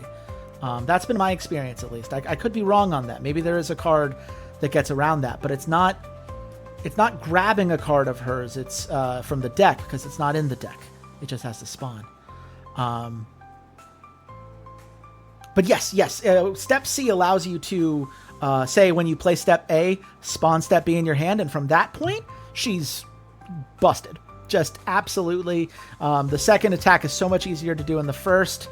And then you do the increased 50% crit rate on the first attack, and then she's just off to the races. It's just getting that first gank going. But once you do, it's great. I saw you guys were talking about Anidi earlier, the singer here.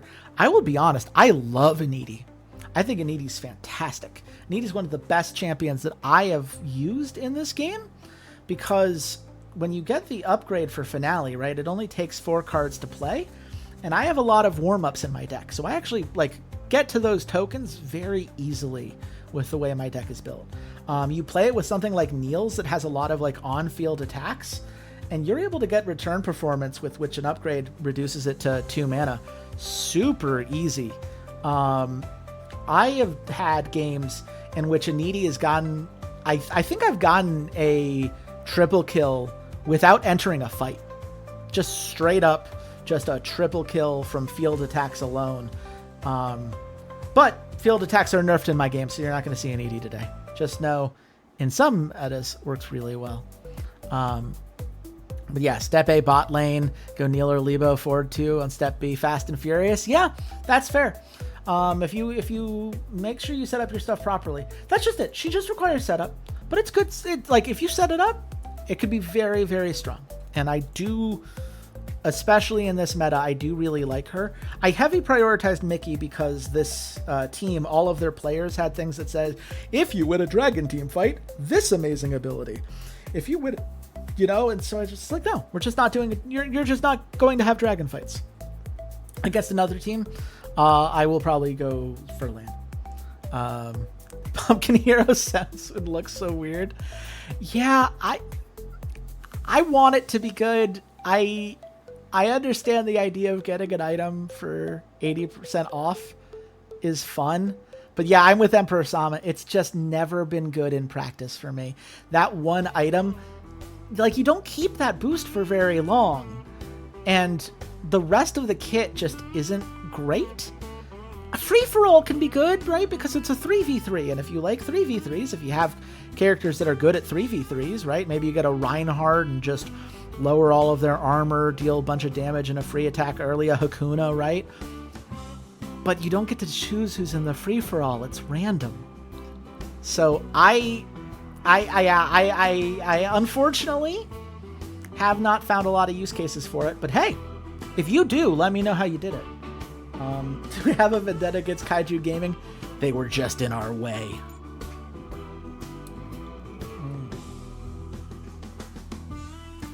Okay. I'm going to try not to get too lost in this, because I understand if you're not someone who's played this game, everything I'm about to do on the screen is just boring and is not going to necessarily make sense to you. We're going to have one person specialize in farming. In this case, I'm going to pick my my jungler here. These all get boosts as long as there's no other green block. I'm not going to have anyone else with a green block. Pushing limits makes the thing to the left worse, which is fine because there's nothing to the left. I'll do a specialization on mechanics and maybe... Actually, let's do some gotchaing real quick. Specialization offense, spectating, learning summary.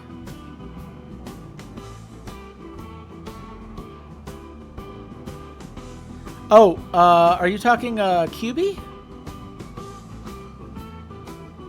Slim Cube? I do have QB. I've just never really figured that one out. It seems fine. It just takes a little bit too long to scale for me. Specialization reflex, that's good to have as well. I didn't get anything I really love here, but I think this will be worth it. Or actually, you know what? Let's do this, because then I'm going to do specialization reflex. And I'm going to, where's my Roman support? Roman support loves red stuff, so let's tactical discussions, specialization, and specialization. And then we can do a damaging in team fights, tactical discussions, and I think best thing I can do here, my top laner. Basic training just feels so boring. Maybe actually I do that, and then I'll just do these 3 tactical discussions. This seems good. This seems like it'll work out pretty well.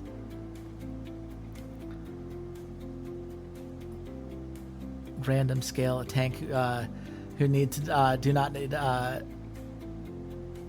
It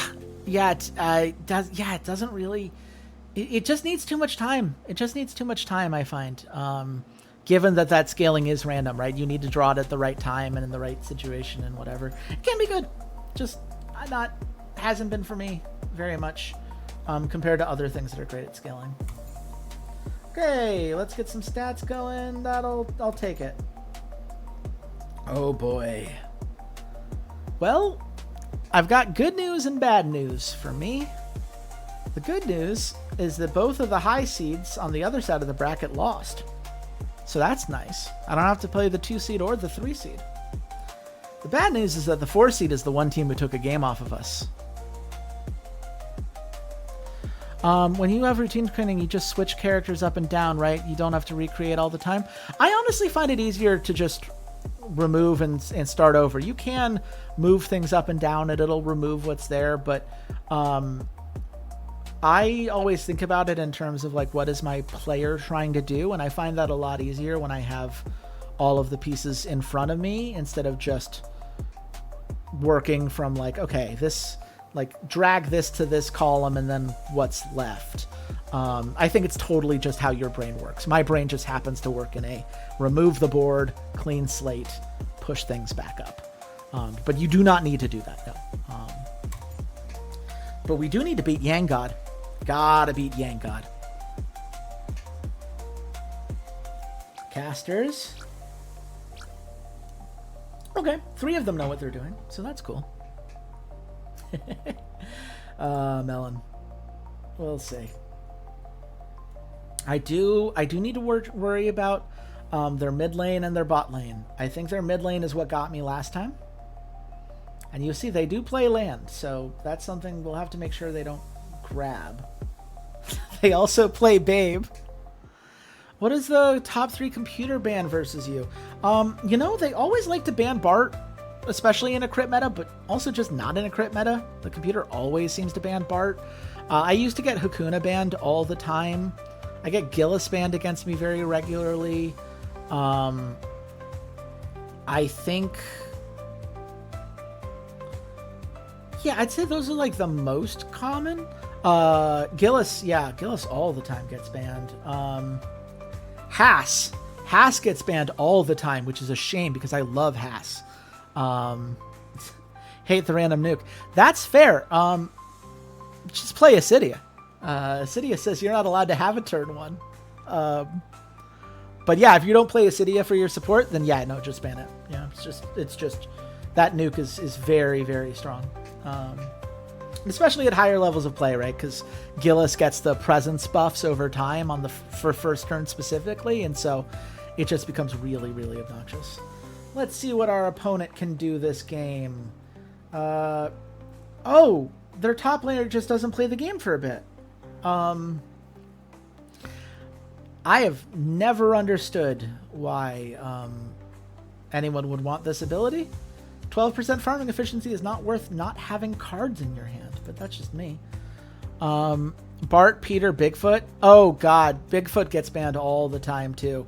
I've usually gotten away with Peter not getting banned, which is good because Peter is one of my best champions, but Bigfoot for sure gets banned a lot. Let's see. Ally mid hero and the athlete get farm efficiency, and when the mid and athlete hero participate in kills, they both get scaling. Okay. So real jungle mid synergy. That's not surprising. Let's see. Every time any card is played, spawn perfect tempo. Oh, okay. Sure. I mean, perfect tempo is fine. The increased farming efficiency is good, but I find that getting rid of all of my cards is just not worth it. Yeah, Peter bot. Oh yeah, no. Peter bot lane is insane. Peter support is, in my opinion, the best card in the game for all of the reasons you just said. The 2-cost card with the taunt is insane AoE, and you can upgrade the range on that pretty early. That's huge. And then, God, that 8-mana fight too. Let's have a 5-round fight right now.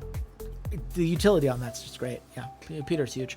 PC always bans the dude that steals buffs. Yeah, that's Haas. Gets banned all the time for me. 100%.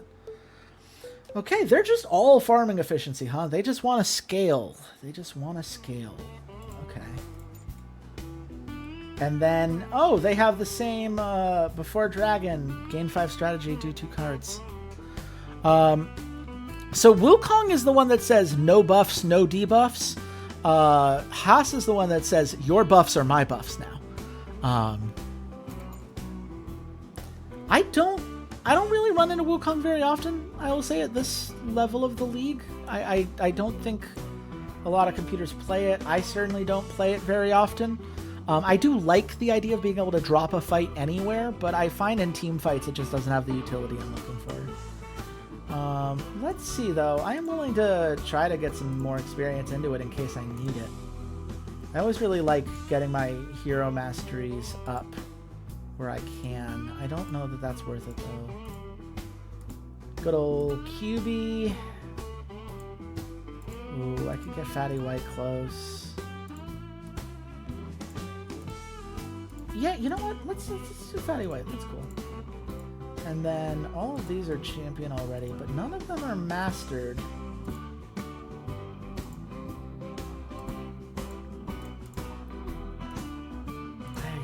I would be playing a lot more Digo if it wasn't for the crit meta. Actually, you know what? No, let's mix it up here. Tiger Boy. And yeah, I'll give a city some more love. Yep. That's fine. Just, again, this is one of those... I just find the hero experience to be worth it. I know I'm about to get an upgrade that's going to make me go, hey, why did I spend all these points now? It'll be... I'll have even more in the long run in just a bit, but I like having it now. Oh my god, Digo's great for Ace. I love Digo. I especially love Digo with Peter. You're basically just like, you're not attacking me in lane, you're not attacking me in a 2v2, and you're definitely not attacking me in a 5v5. Digo, like, you do want to be getting to at least turn 60 to build those towers. But honestly, his fight card's just really good. I feel like it needs to be a not crit meta, right? Like, if physical damage dealers are strong, Digo is a lot less strong.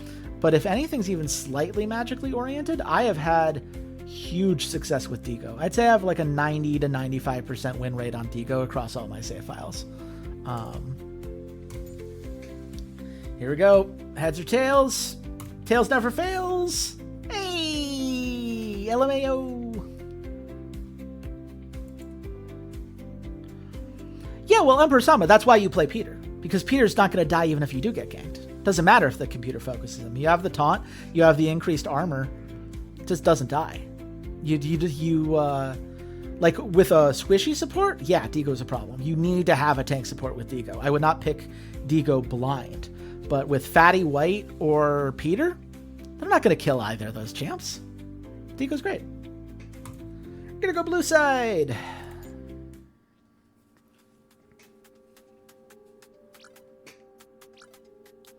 Yeah, certainly, Emperor Sama, you're 100% right. If you're not playing the right support, or if you don't have the right support around him, his lane becomes a nightmare to play. You definitely have to go in mind. Yeah, but you can have another caster with Ignore Armor and a better spell. That's fair. That's fair. One of the things I like about this game is that there are very few picks I would say are straight up bad. I think there are a lot more that are situational and a few that are just good no matter what. I am sure that there are other combinations that do what I like about Digo in a different way. I just know from my experience, I have had a lot of success with Digo because any champion that has a fight in their kit, right? Like even just being able to say, yeah, 8 mana fight with Vengeance. I have a tower in this fight. You turn a 2v2 into a 3v2. You're forcing your opponent to tower dive. Like that alone, I find to be quite good. Oh, this isn't the team I lost a map to in the regular season. Okay, well, here we go. Let's do it. So what are we going to ban? What are we going to ban? Oh my god, their jungler has no champions. Okay. Oh, that's going to be a problem for their jungler. Man.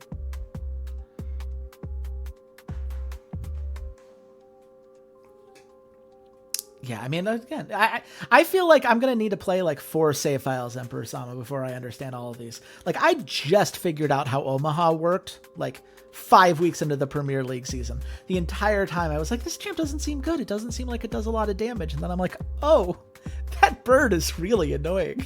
And if it survives for even 1 turn, it can deal a lot of damage. Okay, against this team, let's ban Fatty White. We're not going to pick it. I don't want to play into it. They banned Bigfoot, they banned Haas. The 2 champs we talked about, the computer's always banning, because of course. Man.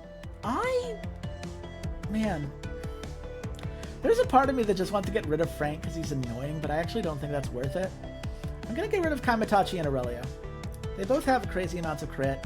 I don't feel like playing, or they both do very well with crit, right? Aurelio really scales with the crit quite strong, and so I just don't want to deal with that. And Kamitachi, all those free attacks, if the crit's too high, it can be really annoying. Oh, yeah, Kamitachi's great, which is why I just ban it. Hi, Baji! Come on over, buddy! Okay, they do go Manta, which is quite strong. I think that was a good pick from them. I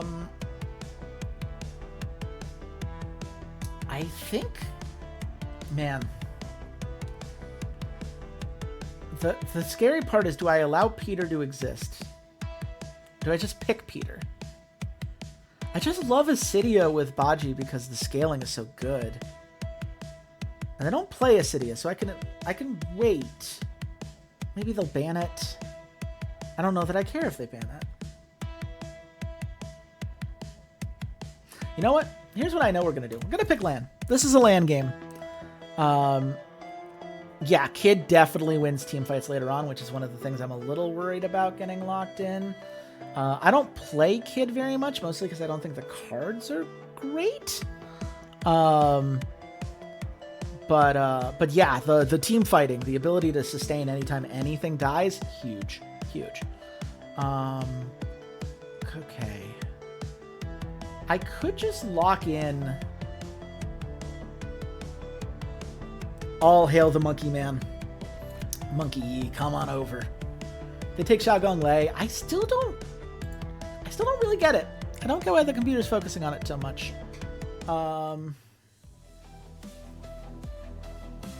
Yeah, countered by Bart. I could have just picked Bart, right? I could have reduced the crit, but Manta ignores the thing that ignores the crit, so. I'm going to ban Peter because I want to play Acidia. And I'm going to ban Niels. I don't want to deal with the AoE. Niels isn't nearly as good right now because attack power boosted by the rules that I'm in is not nearly as strong as crit being boosted. But they take Pinangju, classic combo, do not care, come over here, Acidia. And then... Yeah, they got all the birds. Yep. They got the birds, they got the Thunder God and Electro Goddess. They've got a theme. If you're talking about a theme, and I do love a good theme, they've got it. But I think we've got something better cooking. There's a part of me that wants to play an Edie just to show y'all why I like the champion, but again, field attacks just got nerfed. You know what?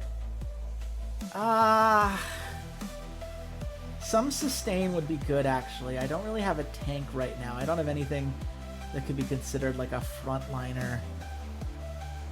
Which makes Wolfgang probably very good. It's a good answer to Kid later on in the game. I love Lady Deadfire. I could just say they're not going to live long enough for it to matter. But I think Wolfgang's safer. I think I'm just going to go Wolfgang. And they go Gillis, which is great because Gillis sucks into... Oh, it's the first time you're going to see Monkey Yi. Oh, awesome. Yeah, I love Monkey Yi. This champion's very silly. It's not as good as it used to be because there used to be a bug that made it do an insane amount of damage. Now it just does a lot of damage. But yeah, Gillis is a really good pick unless you're going up against Acidia. In which case, none of these team fights are going to be helpful for her at all.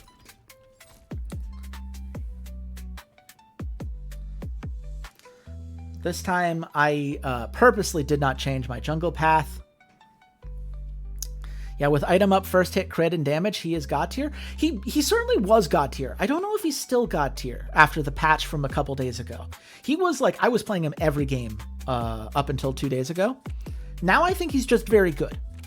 I still like Manta a little bit more, but like you're going to see, theoretically, I'm about to do a nice dive in the bot lane that should be helpful, but I didn't get it. That's annoying. Yeah, with the first item. Yeah, first item definitely helps a lot with him.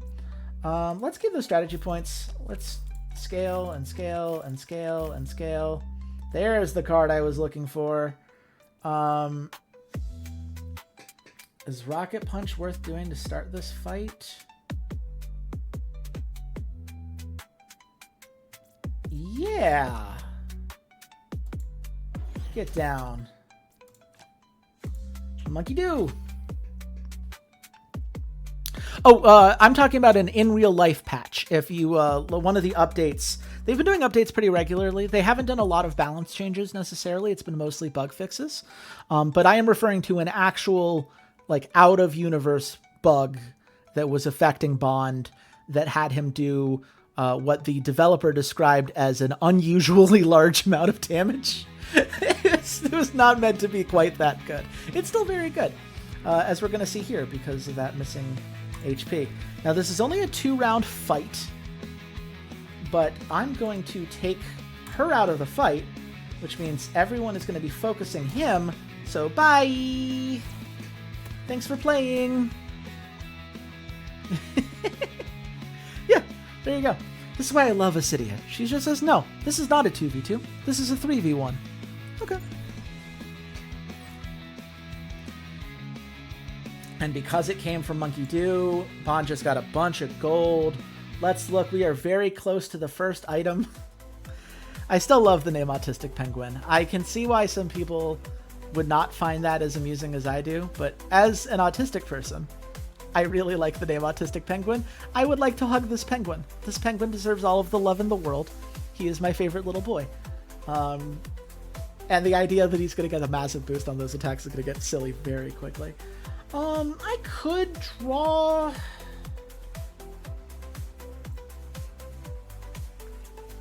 End of turn heroes deal X amount. Oh, yeah. No, those attrition metas you're talking about? I had one of those in the league below me.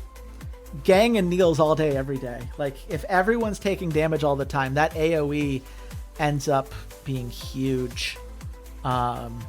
Tivy does end up, like, getting the healing anyway, but, you know. You could just ban Tivy, and then I think you're good in those attrition metas. Okay, cool. They're going to get a lot of farming. They really seem convinced that they're going to outscale me, which...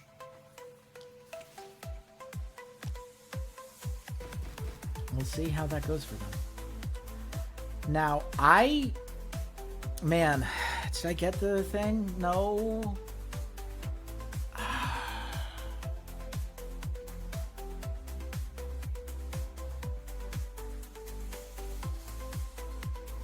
Get wrecked, Monkey. Yeah, I do... I want to be on the record. I'm probably going to regret this. But because he has so much more attack power, I know Manta's going to crit. I know Manta's going to crit. It's a 73% chance. He missed? Okay, there it is. Never even worried. Believe in Monkey. Yes, we believed in Monkey. And here we are. We have been rewarded. That was risky. Had he not missed on one of those attacks, Manta absolutely could have killed me just because of the crit. But Monkey together is Monkey strong for sure. Oh. And draw some cards, and draw some cards. And Devouring Soul seems good. I will say, Gillis is really annoying into Wolfgang. Because Wolfgang wants to send you to the Shadow Realm, and that first attack doesn't do what you want it to do. I am going to just... Shadow Gillis. Well, actually, let's Shadow Kid. Kid's the only one I'm a little worried about. I'm a little bit annoyed that I haven't drawn either my Step A or the card that allows me to draw Step A, but there's not much I can do about that. Monkey C. Monkey needs to go back and heal. But I'm going to scale. I guess? That's what you learned in the Planet of the Apes movie. Yeah, no, Bond, Bond was my favorite character in Planet of the Apes. You have to look really hard to find him, but definitely my favorite. Sorry, I'm just not going to use Quick Decision. That's just leaving my life. We're going to pretend we didn't draw it. Yeah, okay. They got some hot hands. They're scaling. And I will say, Gillis has stolen a lot of gold from Bachi. Like, charming Baji was really smart for her. And that is a problem. Because Gillis now has a substantial gold lead. I'm just kind of counting on the idea that that won't matter for very long. But see, this is exactly the kind of thing I was talking to you about, right? Like, here's a great example. Step A. Like, we have to target bot, right? Like, that's what makes the most sense for sure. Are we confident in 2 turns that that's going to still be available? I don't know. I'm going to try. I'm going to let that ride for 2 turns. And that went exactly the way we would have wanted. Okay. Why was I even worried? Let's poke. Warm up a little bit. Let's get the alarm clock on Baji in case that gold matters. And now let's dive. Time to show you how LAN works.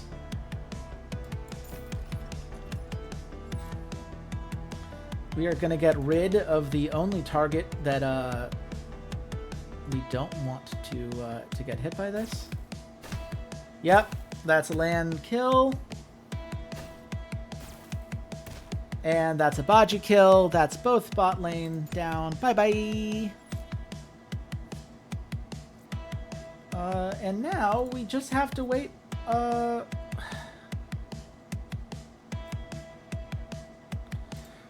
Yeah, this is again where I'm pretty sure the plan C doesn't actually exist right now. I don't think this gives me what I want. So I'm going to wait. I'm going to wait because what I think I can do, if I understand the mechanic properly, Charming Baji is going to be a pain. Gillis is really... I didn't think about that Baji-Gillis interaction, but that's tough. No, but she really doesn't have to. She'll participate in the 5v5. The second Drake is the jungle in the bot lane, which is why targeting bot lane was so good there. Reboot is to get upgrade and get A? No, it's to get any of them that are in your deck. The key is that in most cases, B and C shouldn't be in your deck. But let's say you draw plan B and for whatever reason you decide not to play it, and plan B goes to your discard pile, you can use it to then draw plan B. That is a thing you can do. But here we go. Plan A leads to plan B immediately. Reboot. We're back at it again. Let's get our monkey man involved. Let's dive on through. This is going to be a bad time for them. Now, I will say, Gillis is about to get a lot of gold. And that is annoying. And I don't care because she's not going to be allowed to do her thing when we get to 5v5s. So let's just... Yep, that seems good. Yeah, that seems good. That seems fair. Yeah, 4 A's. Yeah, at some point, like, if you're the bot lane, right, you just turn off your computer, right? Like, what do you do? What are you supposed to do in that fight? I don't know. I do know that I don't want to fight Gillis, so I'll scale and pass. I do think if the computer's smart, they're going to play a Manta card to fight me in mid lane. Or I guess you could dive 2v1 on top lane, but this team just doesn't seem to have a lot of initiation cards. I've not seen them fight very often. It seems like they spent all of their individual hero cards on scaling. God, look at this Gillis gold. This is so stupid. She's just like, hey, I play 1 4-mana card, and now I have the most gold in the game. And it's like, okay. You do get to do that.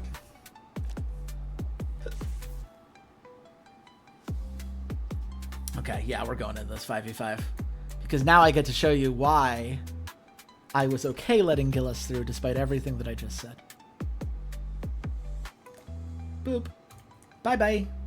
You're not in turn 1. Which means you don't get your turn 2 ability. Which means Gillis is just an assassin. And, like, she's still strong, right? She has 671 attack. Like, she's gonna do some things, but, like, she's now as strong as other assassins. She never got her nuke. It never mattered.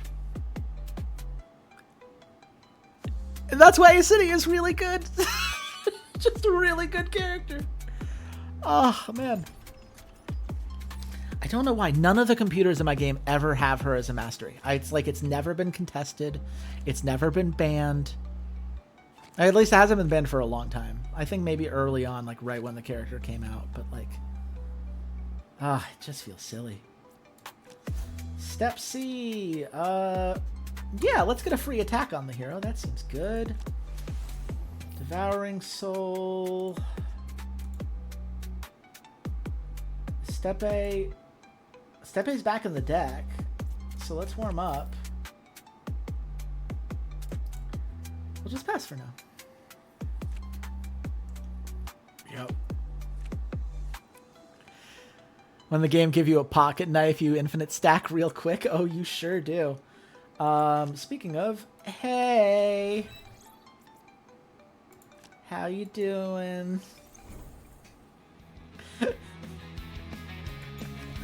At some point, this is bullying, right? Like, we could all agree that, like, this is, like, unsportsmanlike conduct at some point. Yeah. Yeah, they didn't get a turn. You don't need a turn. It's fine. Land's not a problem. Oh, yeah, 4-ace. So she just attacked. So you can, with step A, you can target anybody. And step B, she can only fight that one person, but it doesn't matter where they are. That's the thing that turns her from good to great, is if you can plan ahead. If you know, for example, this lane's really long and the bot lane is going to have that attack, you don't have to move her at all. She's just in it. Which is really silly. Cannot stress enough. You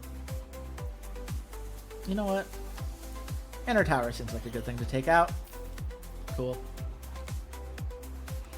Yeah, she could. Oh, you knew that target could with anything, but didn't know she could attack target in range. Yeah, I didn't know it either until I started using her more often. Because of you, they're selling their bot lane in the next transfer. I think because of me, that bot lane's gonna retire. I think they're gonna be like, I don't need to play this game anymore. I'm gonna go learn Valorant, whatever. Just anything else. Boop. Yeah. This is just silly. It's just... And like, look at Kid, right? Like, 3 people died. Did it matter? I don't think it mattered.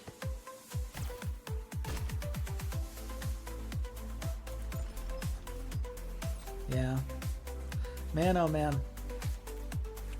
Well, we'll see if the game lasts long enough for me to fully stack land. I don't think it does. I'm pretty sure that's just it. Yeah. I don't think they could take that Herald fight, but also, like, what fight could they take at that point, right? Like, land is only going to keep scaling. Baji's only going to keep doing damage. Like, there's no version of the final fight that goes well for them, right? So I guess you kind of have to go for Herald, but...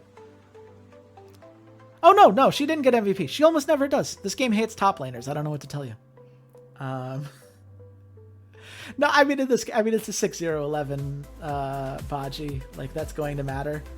I hope her score is very high. She sure deserves it, but I gotta tell you, I have had numerous games in which I have fully maxed LAN. I don't think I've ever got an MVP with LAN. I'll take a 9.8 though. I'll take a 9.8.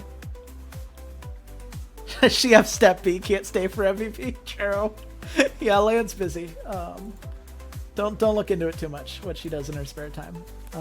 It's fine. I'm sure it's fine. Mask, yeah, great roaming. Bomb's still very good. Like, Manta, it didn't work out. And see, this is what you were saying before. Like, thank goodness, for us, there aren't negative commenters in this game. I mean, were you intentionally performing poorly? I love that I could like the negative posts here. Actually, yeah, their bot lane, I'm surprised that the score wasn't worse. I think it's just because, like, at least they were involved in fights. Like, at least they were dealing some amount of damage. I don't know the kid did anything in that game. Yeah, no progress at all, I think is the fair way to put it. Like, what did kid do? Oh, you didn't know you could click like? Yeah, I didn't either. That was a game changer for me. When I found out from a friend of mine. And it's great because then you can sometimes get an event from your player that's like, oh, coach, have you been liking my comments? You know, you could just praise me to my face if you want. And it's like, aw, that's cute. Yeah, here we go. Performance of something like a nightmare. Yep, like. No highlights. Like. Needs to reflect on this. They sure do. Yeah. No, I didn't know either. Ronnie McD, welcome to the chat. Hey, I just started playing. I was wondering if you had any tips. Yeah, definitely. I would say, if you're first starting playing, like the first thing I would do is look at the characters that you have, because early in the game, you only have a few characters you could choose from, right? And start thinking about, like, how do they fit together? One early champ that's always really good and I think is great for learning the game is Kamaitachi. He is a jungler or mid laner. He's an assassin, and all of his cards allow him to move around the map, which allows you to have a lot of utility in terms of, like, where you're fighting. You should always be looking for opportunities to build on what your team is trying to be good at and punish what your opponent's team is weak at. In this game, for instance, right, I thought I had a much better bot lane than they did. I had a character that could do a lot of damage. I had a character that could remove anyone who was a problem for me. And I had a top laner who just said, I don't care where I am in the field. I can target that bot lane. And so I just punished him over and over and over again. And as a result, I was able to scale substantially, right? I built a composition with the idea of one lane I really wanted to play around and made sure that everything else worked around it. In the early game, a very safe lane to play around in bot lane that I highly recommend to any beginner is Burial Polulu. Burial Polulu is a really easy combo to pull off. Burial does more crit damage and crits more often when he has a shield. Polulu gives shields. That's all Polulu does. And so it's a really easy combo to pull off. You can do it first rotation on red side almost every game. It is very strong. It scales well. It does well in lane early. You can just kind of bully your opponent, right?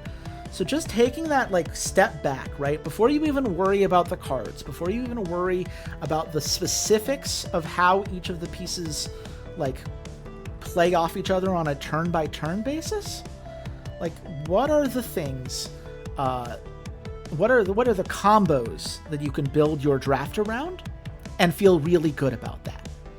I feel really good about drafting around BJ and Baji, I should say, in the meta that I'm in. Baji's just really easy to build around. Find the thing your team's good at and just double down. Only other thing I'll say is, like, don't feel a need to spend points just to spend points, right? I think there's a natural instinct among card game players where it's like, oh, I have 8 mana. I better use all 8 of my mana or I'm wasting resources.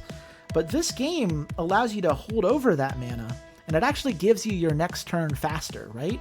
So if you don't think you've got a fight, if you're not confident that you're going to be able to close something out, get the resources that you're looking for in order to secure a kill, for instance, right?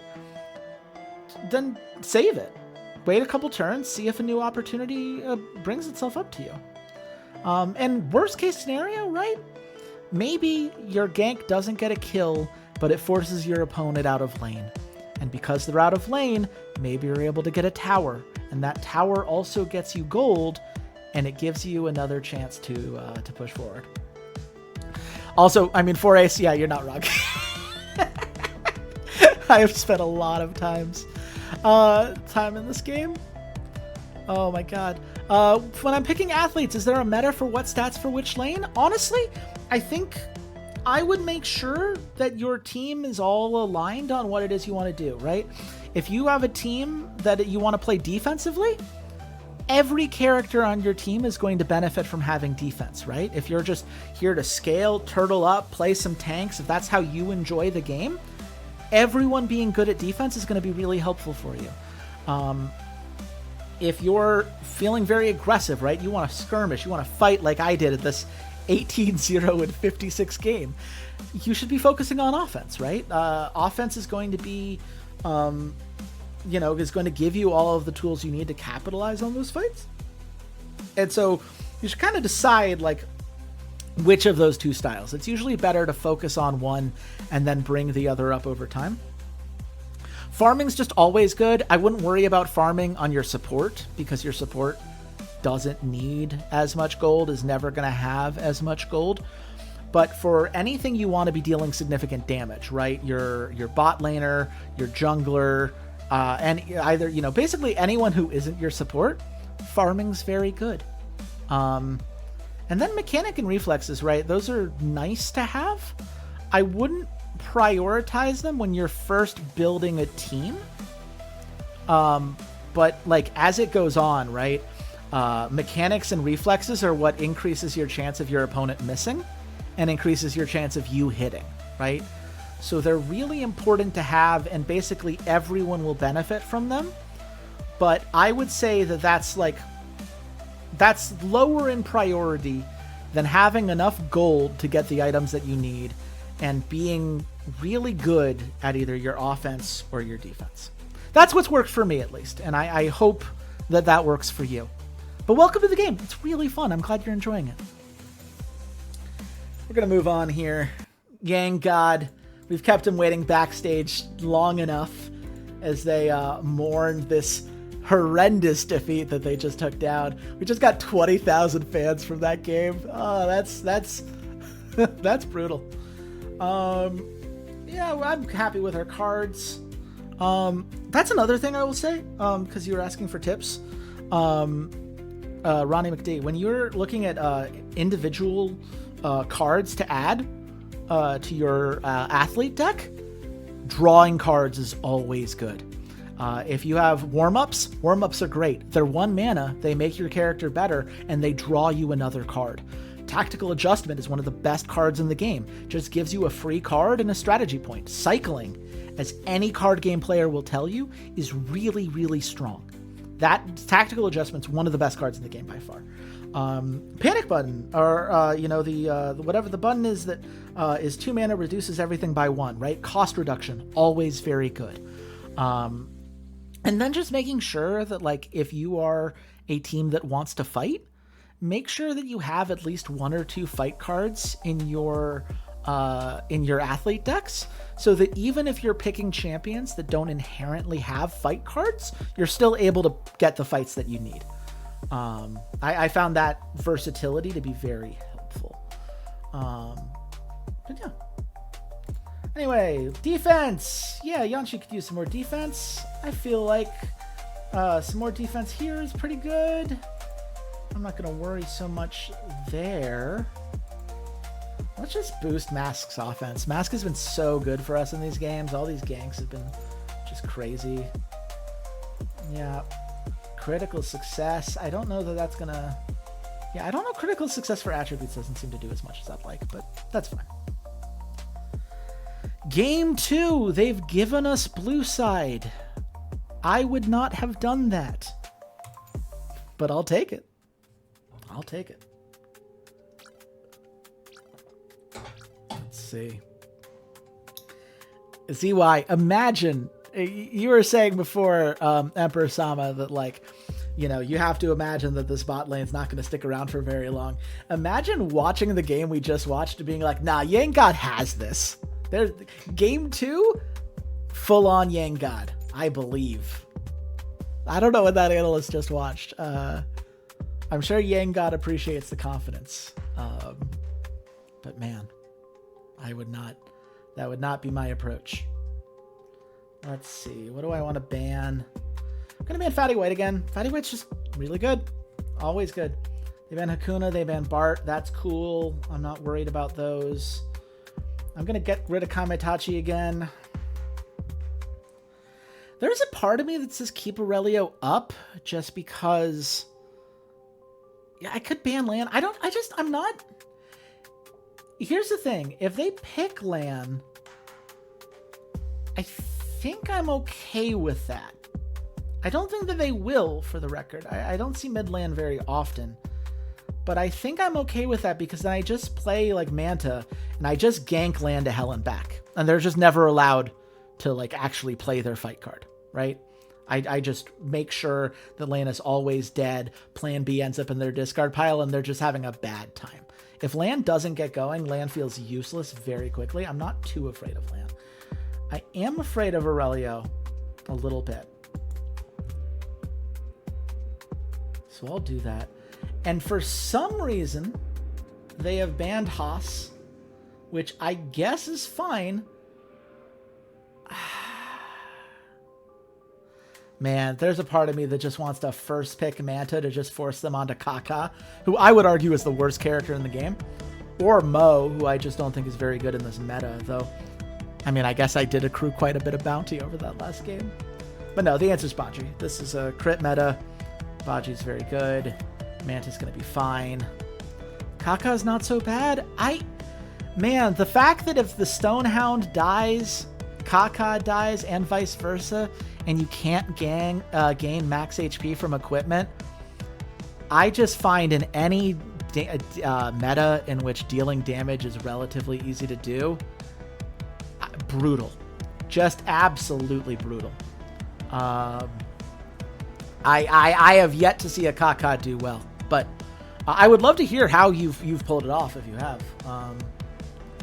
Also, I know we just showed off how good Lan can be, and I know that Frank, like, we could just move away from it. But I think with Frank, I'd rather have Justice. Justice is just so good. Justice, because we haven't talked about it yet in this series, for people who've been here from the stream since the beginning, maybe not familiar as much with the game. She basically has Garen's ultimate, if you know League of Legends. If a champion's health is too low and she's built up her sword, bam, it's dead. Which is really good against Frank. As is Bond. Because Bond is going to do damage based on the percentage of health points. And so the armor buff that Frank gets is not ideal. Yeah, sure, versus Justice. There are a lot of champions that Justice makes feel real bad on the inside. That's for sure. For Demacia, indeed, for Ace. Well, they banned Burial, which is good, because I was going to ban Burial, and now I don't have to ban Burial. I am going to ban Peter, and I'm going to ban Kid, because that's going to make them really, I think, have to rotate Frank back top. I don't think this is playable. Wukong or Babe, like, I guess you could say Wukong into Justice is okay? I would not do that if I were them.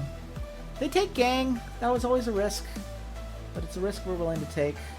They banned Acidia. Oh.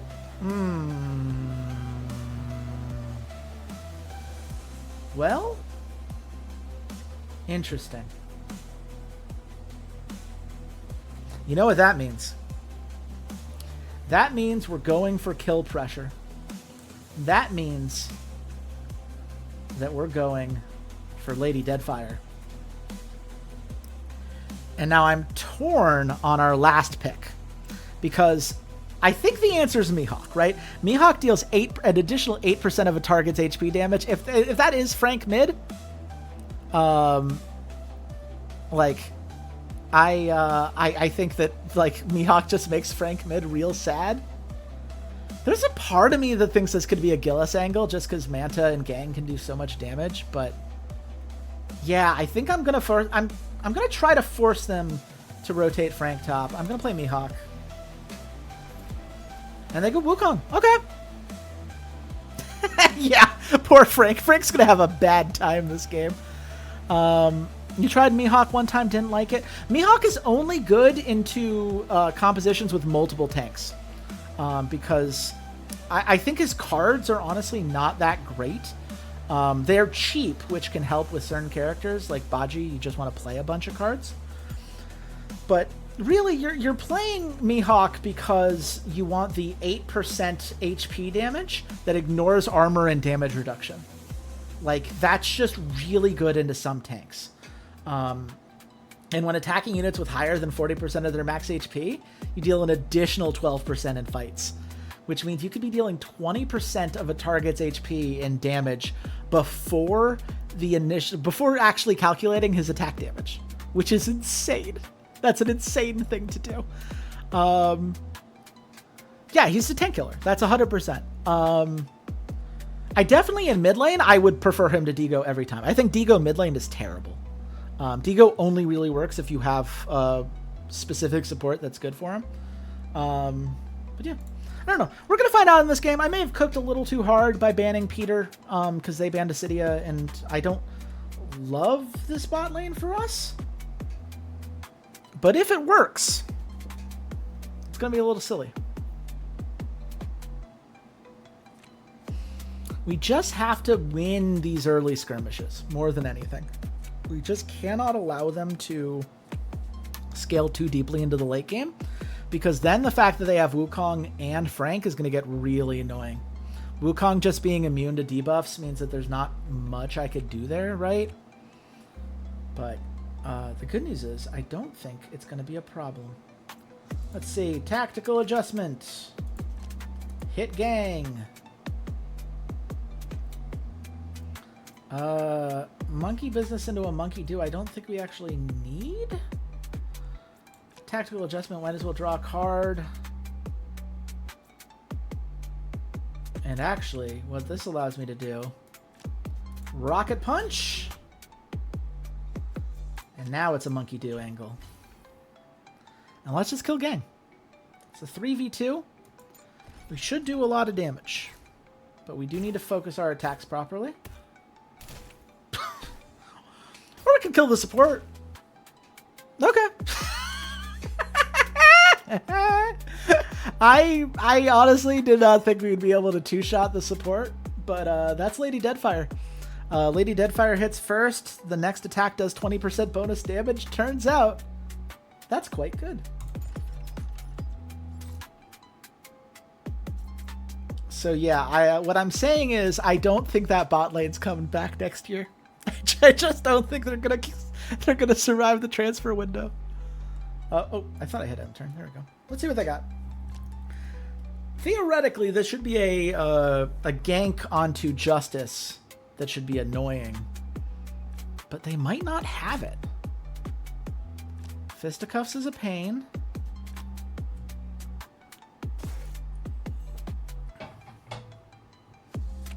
And oh boy, do you need to ban Haas if you're ever playing Frank, by the way, because that Fisticuffs, that's a buff. You can steal that. Do I take this fight? Yeah, I'm not a coward. Monkey together strong. There we go. Hey, man. I usually, like, if I was playing Manta, I would have felt confident in the other direction, but this is why it really helps to have that early monkey do, right? He's 201 with 3,300 gold, and we are on turn 20. That seems fair. No, that seems balanced. That seems reasonable and good. Quick decision, because we sure do love mana reduction. Warm up. Warm up.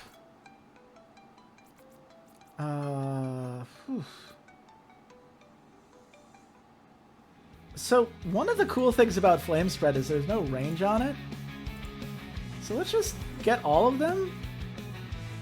That seems good. I don't really want to ignite yet because I'd rather do some damage, but I guess I will. Push doesn't actually do anything for junglers, does it? Well, that was a neat little experiment. Yeah, sure. Whatever. That's fine. Was it the best turn I ever had? No, probably not. I probably could have waited to pop off a little bit until I had a cash card from Baji in hand, if you're trying to play a little bit more efficiently. But we're going to get that bottom tower. All those stacks of Dark Flame are going to be really annoying for their team to deal with. I don't think they have a good answer to that. Yeah, Frank's fisticuffs. He's going to keep being annoying, but he's going to lose tower because Frank can't lane into Mihawk.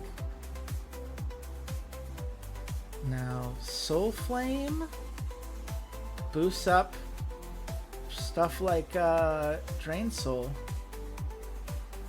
but I don't think that's actually worth it right now. I think I got other things I'm happier to do, like Overpower and Warming Up and a free Monkey C and a Warm Up and a Warm Up and a Warm Up. Let's see, 3 health on that. Yeah, I'd say a Justice Slash seems pretty good. And then an Ignite deals quite a bit of damage. Let's see, draw 2 cards. Ooh, what can I get for 4 mana? Oh, I could get a Rocket Punch. And a Rocket Punch. Bye!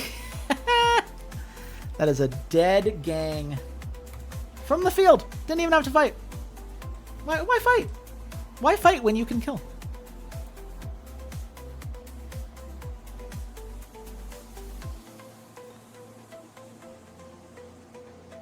Oh my goodness.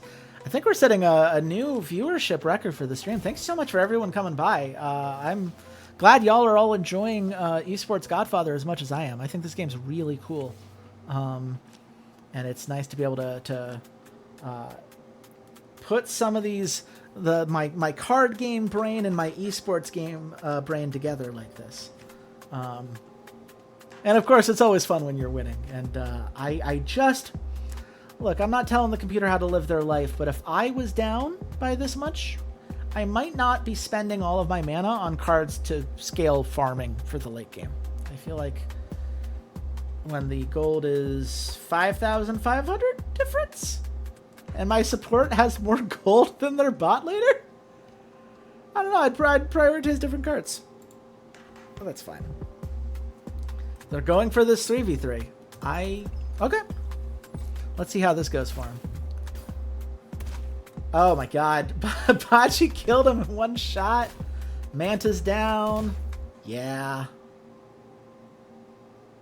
Yeah, that tracks. That sure does track.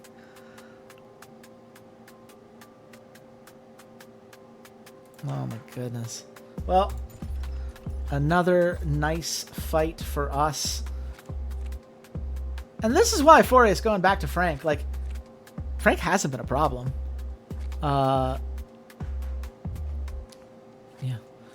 Yeah.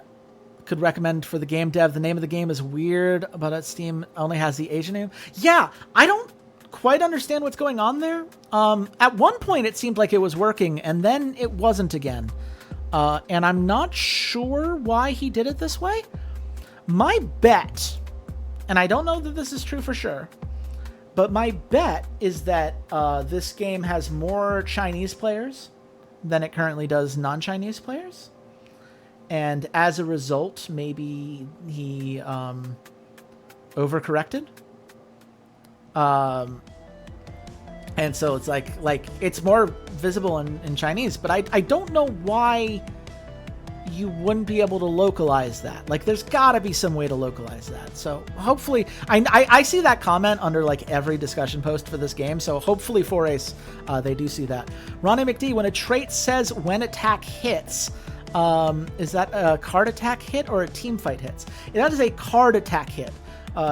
Typically, well, actually, yeah. So here's the difference, right? You look at Dark Flame, and it says take an additional 70% damage in fights, right? So that's clearly pointing to the idea that in the fight, when a team fight is going on, that's when that ability procs, right? But I have a card I'll show off real quick. Monkey Business into Monkey Do, right? Monkey Do says if the attack hits, fight. that is very clearly like it does an attack, and if that attack happens, then the thing happens. So that's kind of the terminology you're looking for. Evolving AI, that's QB, right? I can double check QB specifically after this game. I don't think I can right now, but I believe that is the case. Yeah. At least they could add Asian English. Yeah, I have to imagine for Ace that would be possible. Let's see. Can we end the game? I think we can. Let's Justice Slash for some turret gold. And we scale, and we scale, and we scale, and we poke. Might as well do some damage here. And then we draw 5 cards. Oh, well, okay, we don't end the game right now because it turns out I drew my adrenaline. Oopsie poopsie. Well, what are you gonna do? Now I'll have to wait a whole 1 turn. Oh no. Let's do it. I think this fight's gone on for long enough. We can put them out of their misery.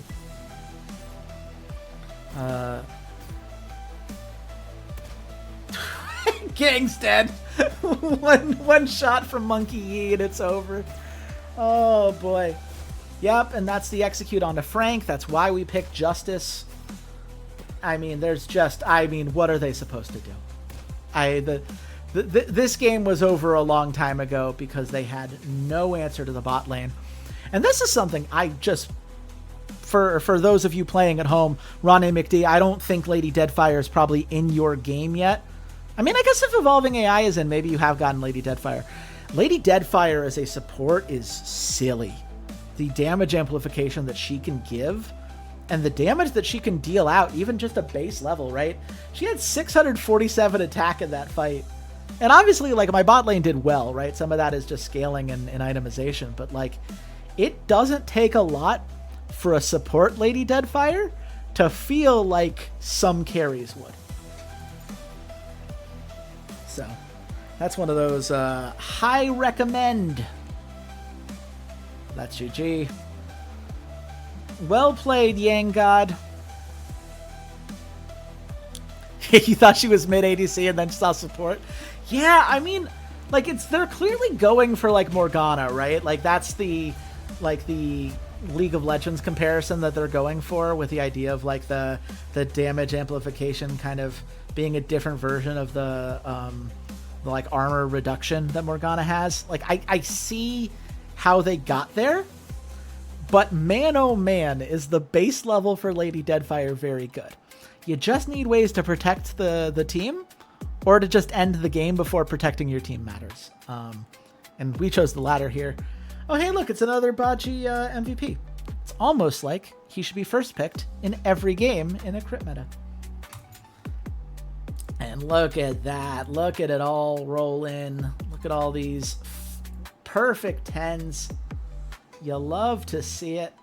It is nice to see all these positive.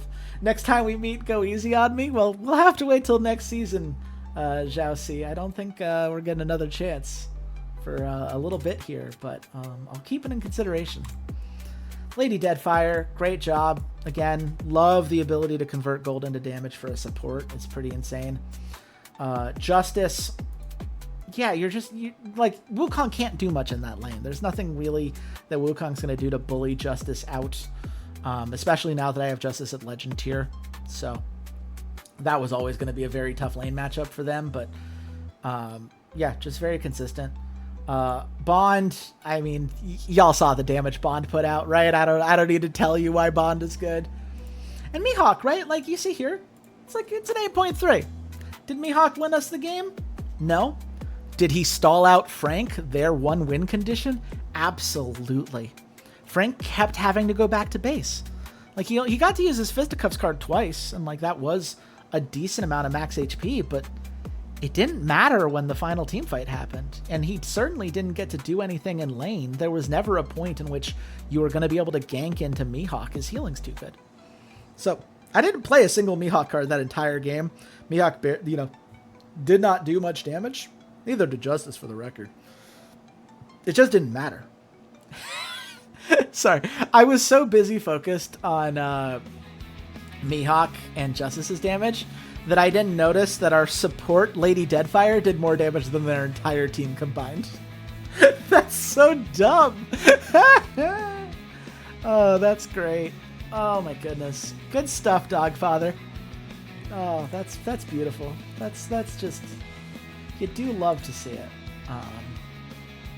Very smooth gold graph. Never in doubt. Very clean win for this team. Perfect victory. Dogfather is the king of war. Yeah, even his support did the most damage. Yeah, no, but his support doing the most damage and our support dealing the most damage felt very different. That was a very different feeling. King of War is really good as a title. I don't know what all these mean. I'm going to go Doom over the million. All Heroes Challenge. U21 mastered so many different picks over the years. The million... yeah, I'll keep the million on you. And then Yanchi. Sure, you can both be the million. That's fine. You can rename the characters too. That's fair. I don't know. Because I didn't customize these players, I feel like these are the names the game give me, you know? These are their gamer tags. I'm not telling them what their name is. They told me what their name is. But it is cool to know you can do that. Again, the creating a player, adding in the new art asset, and being able to customize that way, like, that's really cool. And I'll definitely use it for that. Oh, hey, Baji is now legend rank. That sounds about right.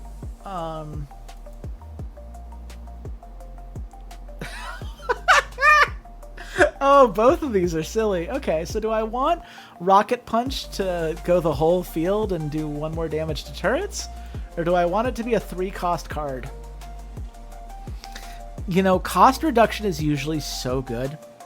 Like, if I'm ever given an option of what to level up, I will almost always choose make this card cheaper. But, like, something going from 2 to 1 or 3 to 2 is a lot bigger than something going from 4 to 3. And this is funny. This is just really funny. Ooh, okay, so you can add art for your team. Is that the same instructions that you sent me earlier for Ace, or is that a different... am I going to have to look in a different place to find out exactly how to do that? But yeah. Rocket Punch. Good stuff. Good stuff. And then let's just real quick... you were asking Ronnie McD about QB, I believe, right? It was the evolving AI. So let's just go in real quick. Where's QB? No, QB is an evolving AI. What's the evolving AI ability for? Was that... No, it's not Crank. Who else has that? That kind of techie... Oh, it's an athlete trait. Oh, okay. Then, yeah, I'd have to see the exact wording, but I'm pretty sure it's exactly how I described earlier then. I was just looking to confirm. Oh my god, we got tactical adjustment. That's better than... Yeah, okay. Quick decision. You've been fun. Tactical adjustment's busted. That's just such a good card. Okay. 4Ace, thank you for that. I'm gonna just save that for later for me. That'll work out quite nicely. Bye, Yang God. After watching the games, prefer to go home. Who's working out this late? We've got a gym that none of our players go to, apparently. Okay. That sounds about right. Ouch, Arg. Okay. Our assistant coach, Quantum X9. Okay. She's putting in the work. Good for her.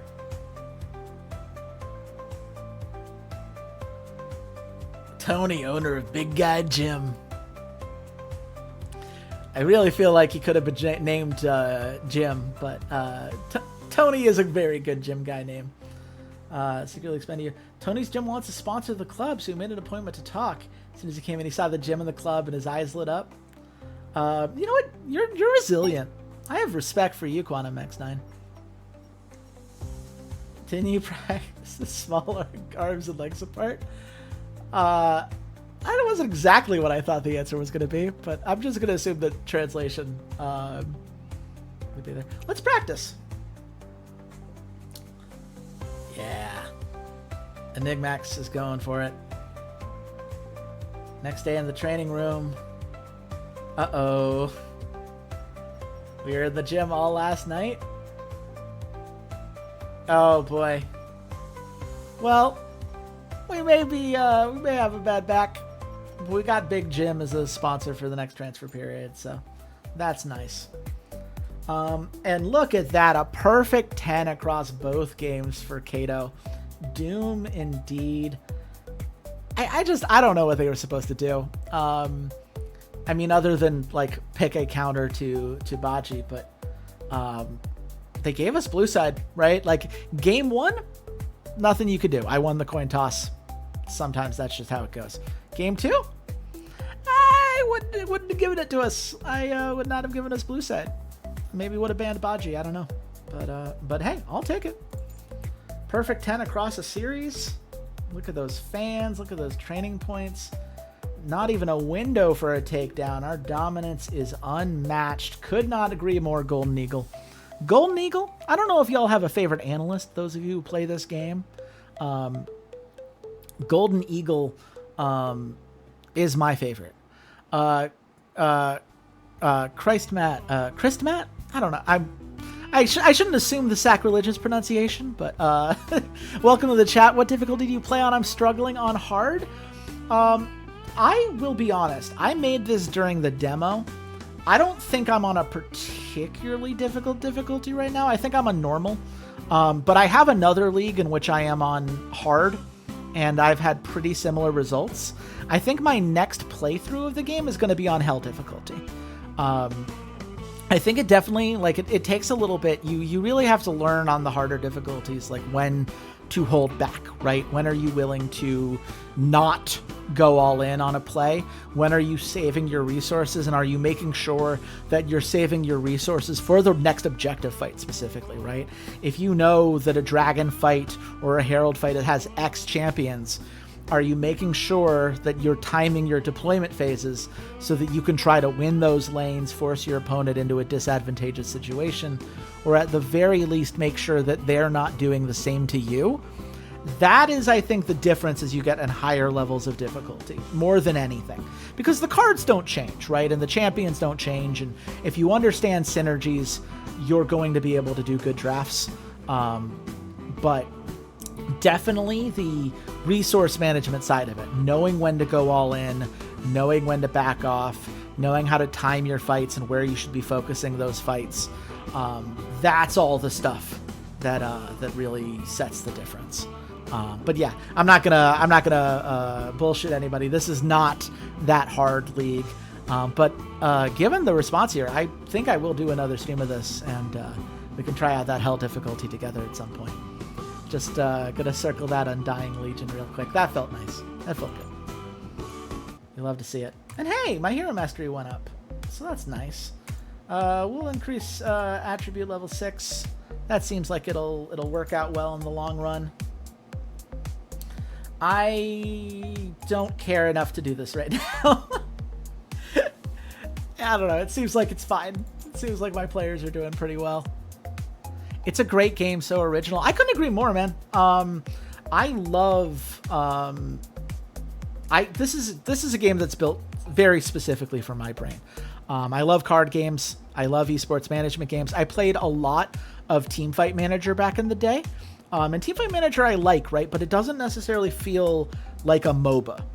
Because, one, it only goes up to 4v4s, and two, it's just arena fighting, right? They throw champions that have MOBA-like abilities in there, and there are MOBA-like synergies in there, but it's all team fights all the time. This feels much more like a game, right? Like you are playing through a game of a League of Legends or a Dota or a Heroes of the Storm, right? Pick your favorite MOBA. And I love that. And I love how well it captures that energy. I love that all the cards it doesn't feel like a disconnected part of the game, right? Like they are reflecting the abilities that your player or your characters would have. I think it's really well done for that reason, and I've been having a ton of fun with it. It has absorbed a lot of my time, but I think for very good reason. It's just a fun puzzle. It's a fun puzzle on multiple different levels. It's fun to figure out what champions work well together. It's fun to figure out what like athlete abilities and athlete cards work well with the champions that you're playing, and the version differences, right? Like the amount this game can change just based off of the rule set that changes in between splits, and even the minor rules month to month can make such a massive difference. I love that. So I'm glad you're having a great time with it too. I think everyone in this chat has agreed we need a multiplayer league at some point. I think it'd be real fun to get to test out all our skills against each other. But okay, it's grand finals time. We're up against Blue Lightning, who, if I remember correctly, was like the 7th seed. I don't know how they got this far, but I'm not complaining. IDK, I'm not good, Ronnie. No. Hey, you're not good yet.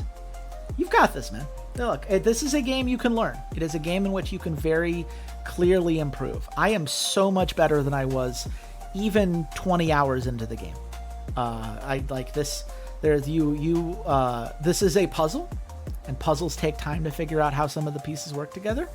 But if you keep playing, as long as you're having fun with it, it will click for you. I've got nothing but faith in you, Ronnie. Let's see it. You're 25 hours and you know nothing about who counters who? Well, you've watched this stream enough to know that Acidia counters Gillis, so you've got one. You've got one. It's always a good start. Also, Justice into any tank. That's a freebie. Justice, really good at saying percent health is all I care about. But yeah, I mean, the casters, this is going to be an anticlimactic game, I think. I'm like, pick whatever I feel like, play the cards. Yeah, man, have fun. Games are about fun. Look, I'm sure that someone could come in who plays on hell difficulty regularly and tell me all of the things that I'm not doing well enough at. But I don't know. I think this has been fun. I think people have been enjoying it. I like the champs that I'm playing, and I like the way that my players boost off of each other, right? I think that this is a game that you can enjoy at whatever level you want to, which I love. I love games that have that depth, so you can keep exploring if you're really enjoying the puzzle, but you want to just vibe, play your things, just dump the clip of all these cheap cards that pop off well. It's great. Anidi, by the way, is the one I recommend most for that, because Anidi loves you playing a whole bunch of cards. Let's see. I just need the devs to add some random inside patch rule. Next patch, you can use any hero, any lane. Oh my god, that would be so good. I have to imagine to be a programming nightmare. Because right now it only lets you pick champs that your characters know already. Which actually has been a little frustrating in my other league, because it prevents triple flexing, right? Like if I have a top laner that could be played mid, a mid laner that can be played support, and a support that could be played in top lane, you can't actually rotate any of those because no one switch is legal. So I would love that. If they figured out how to do that from a coding perspective, that would be great. I do know that they're adding more patch rules. I know that's something that they're focused on. They said so in their updates. So we'll see. I think that'd be really fun, but I imagine very difficult to make practically work. Anyway, to stop a turn 1 kill, I was just red, and before I had my turn, my bot lane was wiped. What bot lane were you playing, and what bot lane did you play into? Because I'm going to tell you that is probably a lot more to do with your draft than anything else. If you're finding your bot lane getting taken down regularly, consider a tank support like Peter. Peter's one of the best supports in the game, because Peter has taunt, and it means that your opponent has to waste all of their attacks into Peter rather than taking down your bot laner who's actually doing the damage. That can be really, really good And Peter's just kind of a safe pick that does well into just about every composition. So I imagine that that's a thing you can fix in draft rather than with playing differently. Because as Foray said, if you're on red side, you're not going first. You have to draft with the knowledge that you're not going first. Insert asterisk for unless you have a player ability that allows you to do something like that. Peter in the airplane is one of the combos I know. Man, I know it would work. I understand objectively that what you are describing is correct. I hate Deep Space. I think Deep Space is a terrible pick because you just draft AoE and it doesn't matter anymore, right? If you play Niels, Deep Space never scales because it doesn't matter if Peter's on the field. AoE is not affected by taunt. It's AoE. Initi makes Deep Space feel real sad. Gang makes Deep Space feel real sad. Now, granted, if you ban those things out or your opponent isn't playing it, absolutely, you could pop off hard. I just find that, like, that takes a very specific draft state, and there are other combos I like a little bit more consistently. Like Bond and Peter I find to be amazing, right? Because you've seen Bond's damage in this stream. Put him with Peter. He gets free attacks. Bad time for their bot lane. Okay, let's see what we're going up against here. Again, none of these regular evaluations are going to be great because this team wasn't that good. Let's see. For each 200 max HP, increase your scaling. Okay. So this guy's going to scale based on max HP. Probably going to want to play tanks. That's fine with me. I think we've proven. Yeah, AoE pets multiple attacks. Absolutely, yeah. That'll get him. But yeah, I'm not worried about their top lane. Another jungler with mid synergy. We'll have to take that into account, but I'm not too worried about it. I think we'll just need to make sure...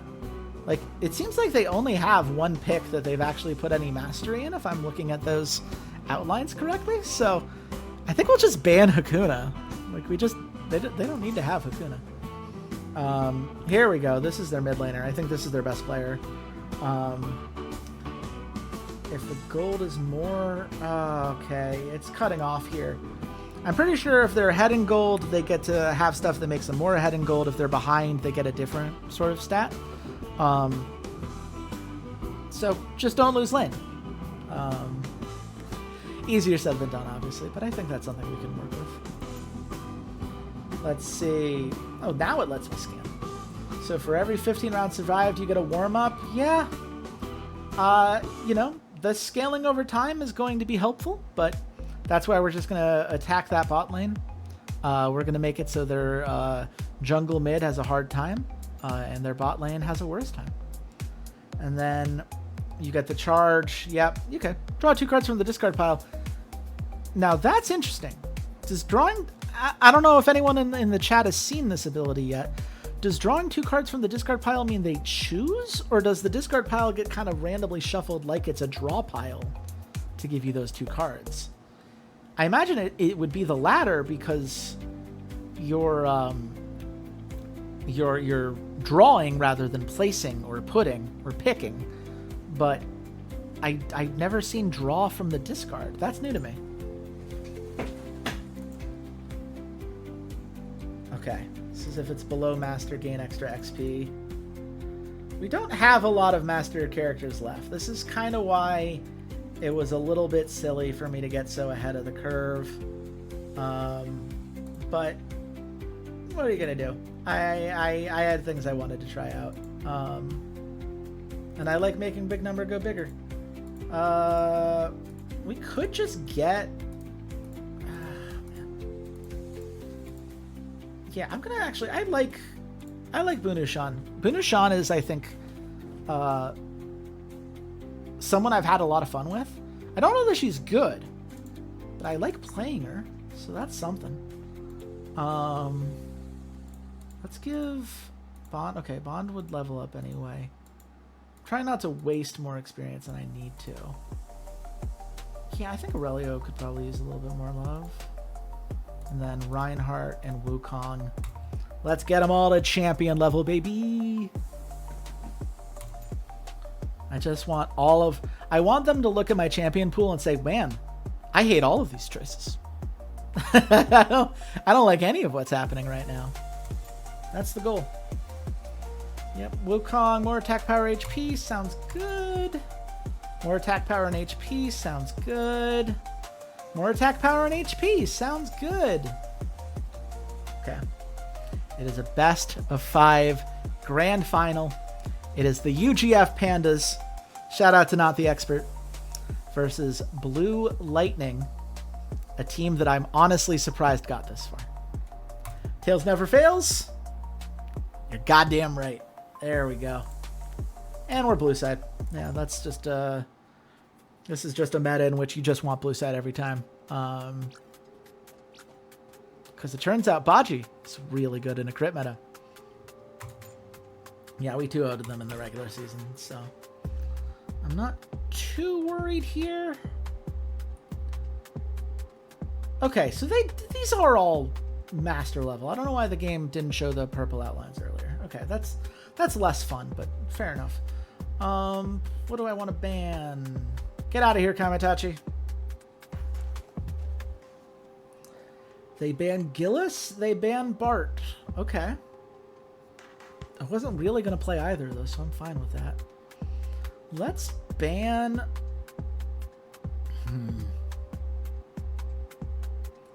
You know, as much fun as it would be, I think I'm actually going to ban Haas. Because Haas can steal a lot of buffs that I plan on utilizing. So I just don't want to deal with it. And then I don't have to worry about banning Peter, which is great.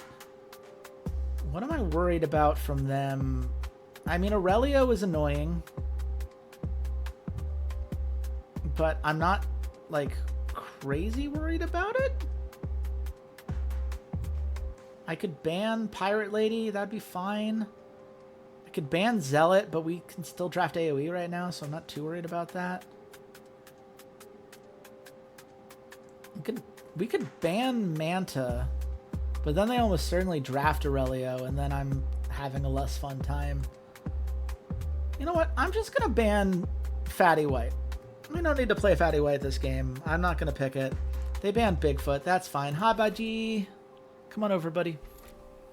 They take Aang. That was expected. They take Babe. Okay. Now we're getting interesting here. That tells me that this is a LAN game, and we're gonna make Babe feel real sad. That's the goal of this game now. And come on over here, Manta. Your crit rate's insane. Yes. Let's see, for Chris Matt here, you were not here at the beginning of the game, but my version right now has a lot of let's see, can I got a couple bots here. Okay, I'll worry about them later, I suppose. I actually don't know how to deal with that great at the moment.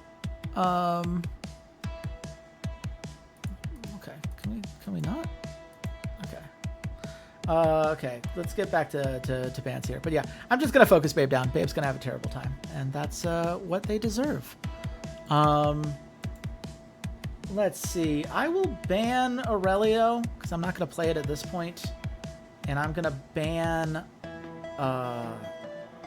Let's ban well, let's ban Zealot, actually. I don't want to have to deal with triple crit when I don't have any easy way to deal with that.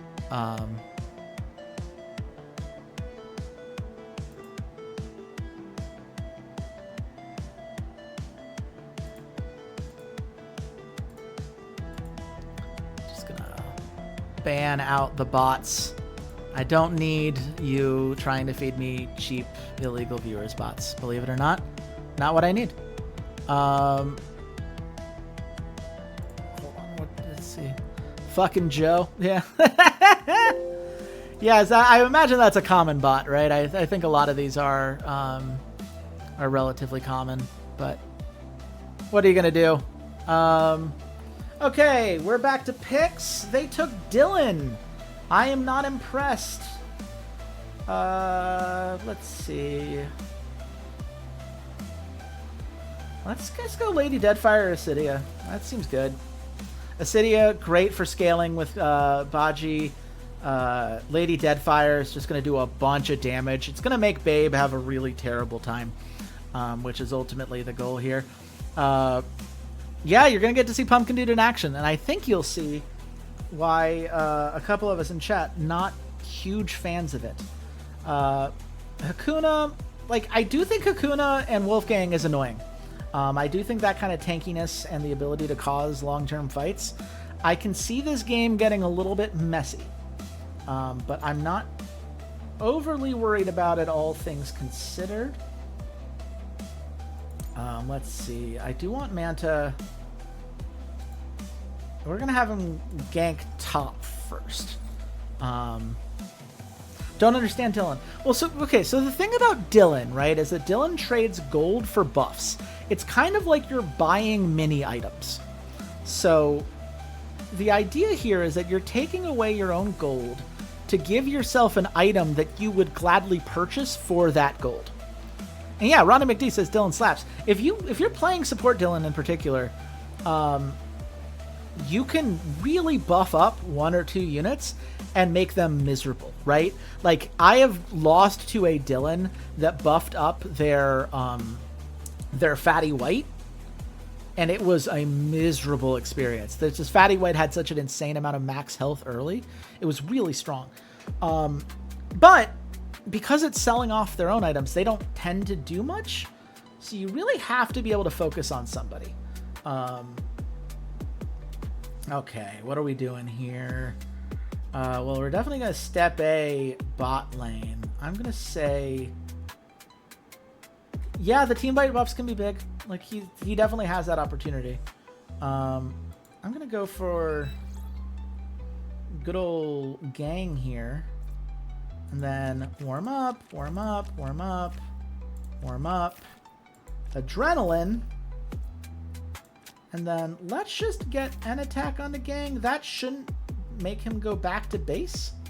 And we'll pause there so that we can get our plan B next turn. Okay, if he hurts himself, I don't know. But yeah, you can see here, he's going to go all in into Babe. Because Babe's going to get that first item if he hasn't already. Yeah, he already did. So Babe has the red envelope. When it drops to 50% HP for the first time, it gets attack power and lifesteal. Man, what a terrible first item in this meta. Oh, man. Okay, they did go back. Aw, guys. How rude. But you can see, this is why Reboot sometimes drawing that step B is really good, actually. Okay, I think... Let's see, is there any turret that benefits? Oh, yeah. Hey, that top turret? Bye! That upgrade's so dumb, I love it.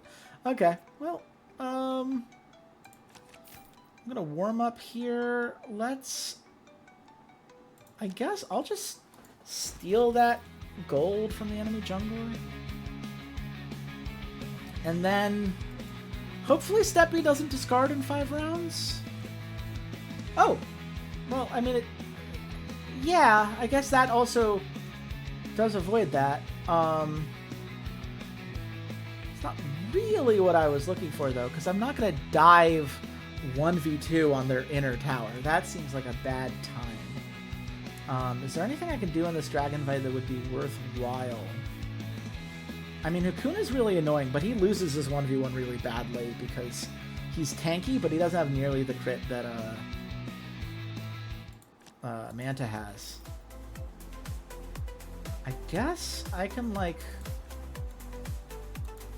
I'll just flame spread here. God, is this even, like... I could... Okay. I hope, chat, you're going to forgive me. I'm going to do some limit testing here. And if this doesn't work out, you're all allowed to make fun of me. but I think this is going to work out. I'm going to reboot to get the 50% crit, and then let's attack Wolfgang. Because I think my natural crit here should be crazy. Yep, okay. Okay. Okay, it was fine. It wasn't exactly what I wanted, but it was okay. I think I would have needed like one more crit to scale and maybe one less missed attack, but that's not what I'm going to lose sleep over at the end of the day. Yeah, we'll call it for now. This 1v1 we absolutely win, and they shouldn't take it, but they sure are going to. And Manta's going to make them feel real sad because Manta has a 79% crit chance. And that means that Hakuna's health bar, it does show crit in the stats. So right now you can see it's kind of faded out, but crit rate is in the top left here, crit damage underneath it, and then presence. You need to make sure you're showing details for all of those to show up, right? That's why I kind of missed presence early. I was only looking at the base stats. But yeah, if you want to see your crit rate, the percentage of increased damage your crit's going to do, and the likelihood of any individual character being attacked, show details will reveal all of that to you, so you can follow along at home. Turns out 79% chance to do 156 damage means that Hakuna having more health in that fight is meaningless. And that's why I really like Manta. Oh, but she had 75% and missed the attack. Should that have... So, she actually hit with the first crit. It was on follow-up turns that she missed. And the ability you're describing is only for the first attack. Once that like crit chain ends, she goes back to being a normal character based on whatever other abilities you've gotten, right? And we haven't upgraded her with Plan C yet because we didn't get to Plan B, which is a damn shame really at the end of the day, but not that much of a shame because, hey, you ready to kill the pumpkin guy? We're going to kill the pumpkin guy here real quick.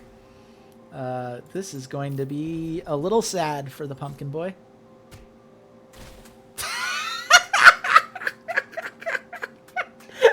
Okay, I'm gonna be honest. I didn't expect 2,000 damage. I didn't expect 2,000 damage on that. Let's see. I guess that's Manta's way of saying he got his first item. Yeah, he sure did, buddy. Okay. Woo! Oh my goodness. This is going to get so much gold for us. We're going to warm up. Another tactical adjustment. And then I guess we'll ignite here. Let's see how much damage we can do. That seems pretty good. We're going to... Let's draw 3 cards. And we warm up. And we warm up. And we warm up. And we warm up. And we just keep warming up. Oh my god, we drew Undercurrent again. Oh, that's funny. I don't think we can do anything about it, though.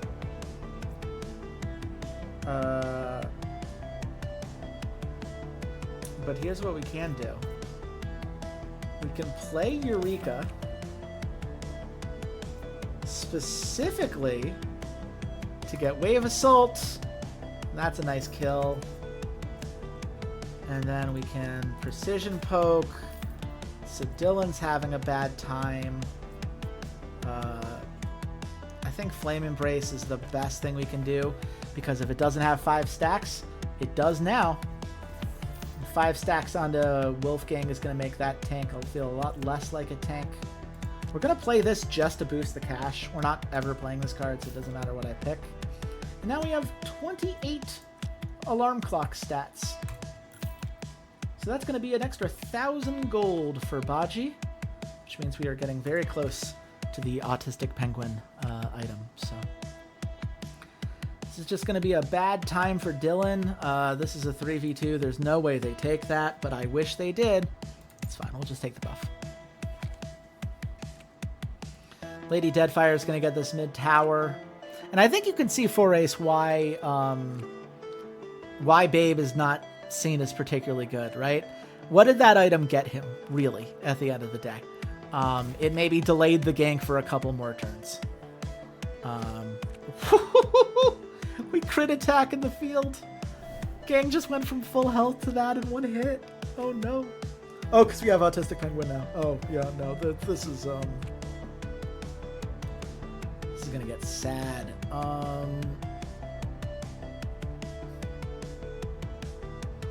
Let's just win. I'm pretty sure we can.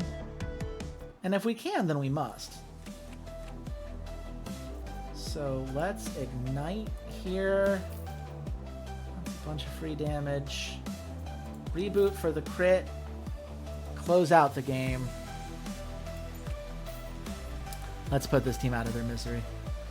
Who do I want to get rid of in round 1? Let's get rid of Hakuna, because that puts off his bonus attack for a turn. And it means the only attack that... Yeah, Wolfgang... Not going to do much for him there. So by the time Hakuna even gets his bonus attack off... Oh, he doesn't even get it, because it's only for the first turn. Oh, that's funny. Oh, well... That'll do it. That will do it. Yeah, I will say, this is something I've heard, even at higher difficulty levels. I don't know that the computer ever gets great at banning things. Like, it has a vague understanding of, like, what's good. But, like, the fact that Baji has never been banned for us on red side is obscene.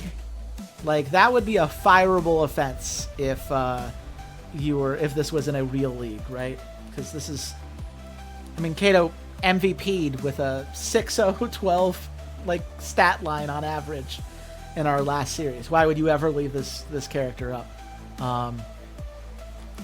But hey, I mean, I'll take it. I'm not going to argue with him. It may be hard to do because of the inside game patches. Oh, I agree wholeheartedly. Like, I see the difficulty on that front, but I think the easy answer is to have the computer focus on most recently played champs, right? Like, they should be like, they could say, hey, the player has picked Baji X games in a row on this version, ban it, right? I don't think that logic would be particularly hard to do. That seems doable. And I do know they are trying to make some AI improvements, so I wouldn't be surprised if that's something that improves over time. But I do think it's something... They track your stats. Oh yeah, they already track the stats, right? Like, you know exactly how many wins your champions have gotten. They know what champions you've gotten MVP on. Like, all of that stuff stored in the background. So I think I think that's something that they could do. And yeah, hard difficulty. Yeah, it makes the athletes better, right? Like, you're playing against a better tier of opponent. But I tend to find, right, that like, if you draft the right compositions and you know how to play them out, it doesn't really matter if the player is on a base level a little bit better than you. Maybe I'll feel differently when I'm on hell difficulty. On hard, I have not found it to be as huge of a difference. On hell, it might be. But that'll be for future me to figure out. Yeah, I mean, Baji, of course, MVP, he's going to get it. Yanshi did exactly what needed to be done. Obviously, it sucked that we didn't get that gank off. That is, like, the one thing that I you know, it's a shame we didn't get to do, right? We never got that gank on to gang because the timing didn't work out. They backed out of lane before we got to use it. You know, that's just the kind of thing that happens sometimes with LAN, but it's not like the pick was bad by any means, right? It still did work. Yeah, I thought the AI would ban the most used champs. That seems like the thing that you would want AI to do. But to be fair, like, that could create other problems, right? Sometimes a pick is banned a lot because it's really, really good. And if you only did it based off of most used champs, you would end up in a cycle where, like, Baji gets picked a lot, right? So then the computer bans it a lot. And then the computer goes to check and it's like, oh, they're not playing Baji, so we don't have to ban it anymore. And then you just pick Baji again and the cycle continues in a loop, right? I think that would be better than what they currently have. I do think that would be better, but that's why it's not as simple as, like, what was the most used champion in the last several weeks, right? Like that creates an insidious loop if you're not careful. But I still think there are ways to do it, right? You should be able to recognize certain stat thresholds, right? Like that, they track enough stuff on the back end. I believe they will figure it out. But yeah, Manta, great. Did exactly what needed to be done. Those early ganks were incredible. I'm honestly surprised it was only a 9. Lady Deadfire sure does do a lot of damage. And Dissidia will never get recognized for all of her efforts, but that's okay. Dogfather cares not, because Kato's MVP. And yeah, I think this damage chart says it all. 724 damage from your Wolfgang is not what you want from your Wolfgang. Yeah, I mean, Babe got SVP, but I just don't think that extra item really added a lot there. Yep. Clean win, go team. We move on to game 2. Claim the champion of the Premier League. I didn't do that yet. I know you guys can't see the achievement because it popped up underneath my VTuber, but it just gave me credit for winning the finals because I won game 1, and I'm like, I don't think I did that. But okay. I mean, it makes my Steam profile look nicer, so I'll take it. But yeah, so just ignore this for now. No, I don't need any of your new cards. I'm surprised. I haven't had any opportunity for a skill upgrade. Maybe they don't allow you to switch those out during the playoffs, but I should have a 15% chance, and I've had a lot of them where I've been getting it like every game, like 2 people. So, I don't know. Maybe they turned down the odds. It's just a mechanic I prefer not to explain to people who are new to the game, so I guess it works out just fine. But okay, what do we want to upgrade? Is there any character that isn't master tier yet? Because we might as well, or champion tier, I should say. Yeah, hey Lubos. Oh god, you're so close. Bond is also so close. Sure, we'll do Kamitachi. I haven't been playing it, but it is good. Probably should be playing it at some point, but Reflex, go team. Dogfather, let's look at some defense, and we'll call it there. Yeah, champion level Lubos. Are the skill upgrades a 5 stats upgrade? Yes, yeah, the runes and league. Yes, that's exactly. Yeah, I don't know why they call it skills, because I think that's easy to get confused with other mechanics in the game. But yes, that is the skills there. Those runes that you can give yourself a little bit of a boost on. Okay, nice increased boost there for defense. Lubos, good stuff. Now they have given me blue side again. Okay. I genuinely don't know if the computer just doesn't really see the difference between red side or blue side, or if the computer is going off of my regular season where I had a couple more blue side losses than red side, or if they just don't know to check. But it sure seems like you would always want to pick blue, given that blue gets to play first. But hey, what do I know? I'm just undefeated so far today. Okay. Get out of here, Kamitachi. Just not dealing with you. Getting that almost every game. Maybe it is an early thing. Maybe. Yeah, I mean, I think that definitely some upgrades increase it regularly. But I do think it does...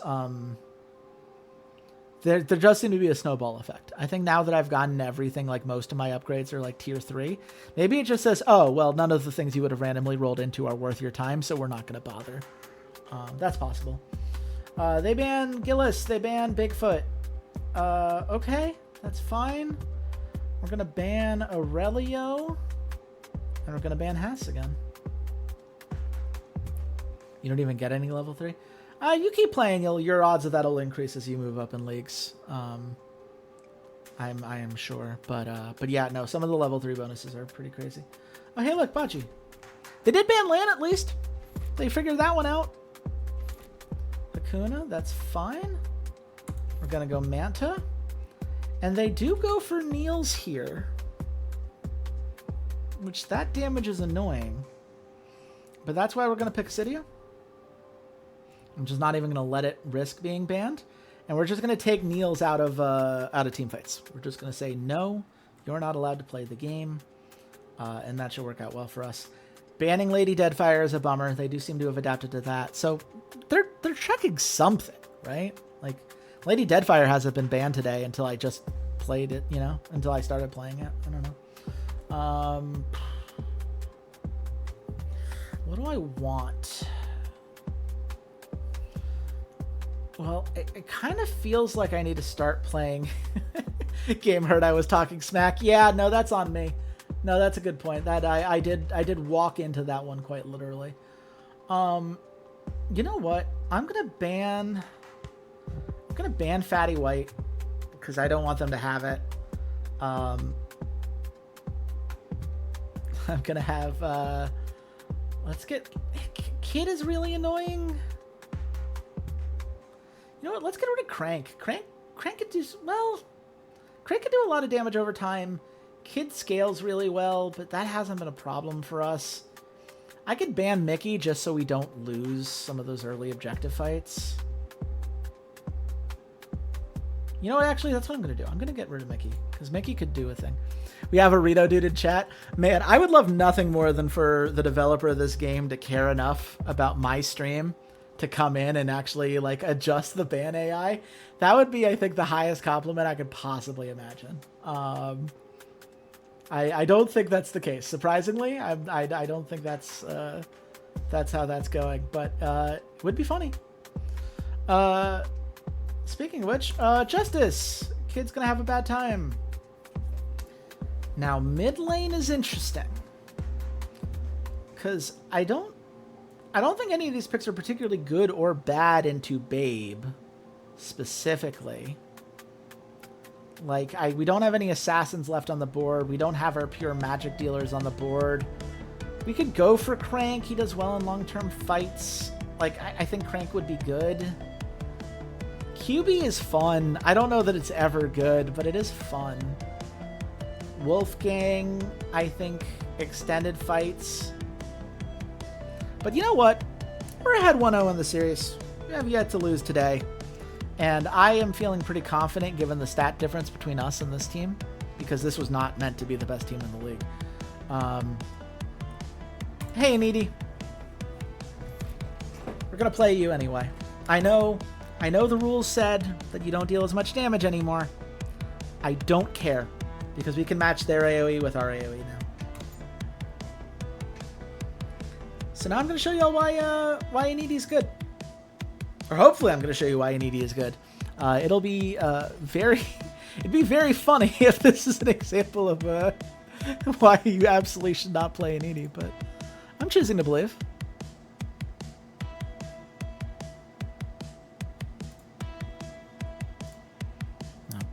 Okay. Let's get that early scaling going.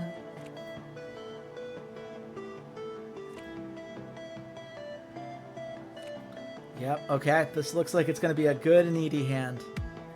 And I'll explain why in just a second. Okay, fantastic. So, Needy is really based around cards from hand, right? Return performance is something that automatically will add to you. And it says that if you hit more than 3 enemy heroes, you gain 2 stacks of charisma. And charisma allows you to target numerous enemies at once. It basically turns what would be a single damage dealer into an AoE dealer. Now, Finale targets 3 random enemy heroes, which guarantees that return performance will proc, but Finale needs you to play a bunch of cards first. So, let's play this 0-cost card. Let's play Overwatch and just focus on Hakuna. So we draw, and then we scale, and we tactical adjustments, And oh hey, would you look at that? We can play Finale. Justice is stupid. Oh my god, Justice is so strong, man. Justice... I think there's an argument for Justice being the best character in the game. I think there's an argument for Peter being the best character in the game. But Justice is... Yeah, in mid lane too. Like, that just... The sword ability, the execute is always going to be good. There will always be a time in which you're like, I'm glad that I just hit a button and she's dead. That opponent's dead, right? Like, that's always going to have some value. Let's see. We're going to do that. Tactical adjustment. Hey, we get a second Finale. And then let's check return performance. Okay, 4 of the 5 have taken damage. Let's make that 5 of the 5. So now, warm up? Oh my god. Another tactical adjustment. And I think y'all are seeing how a needy could be valuable.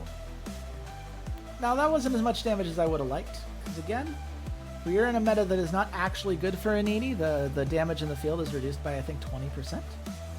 But look at the stacks, though.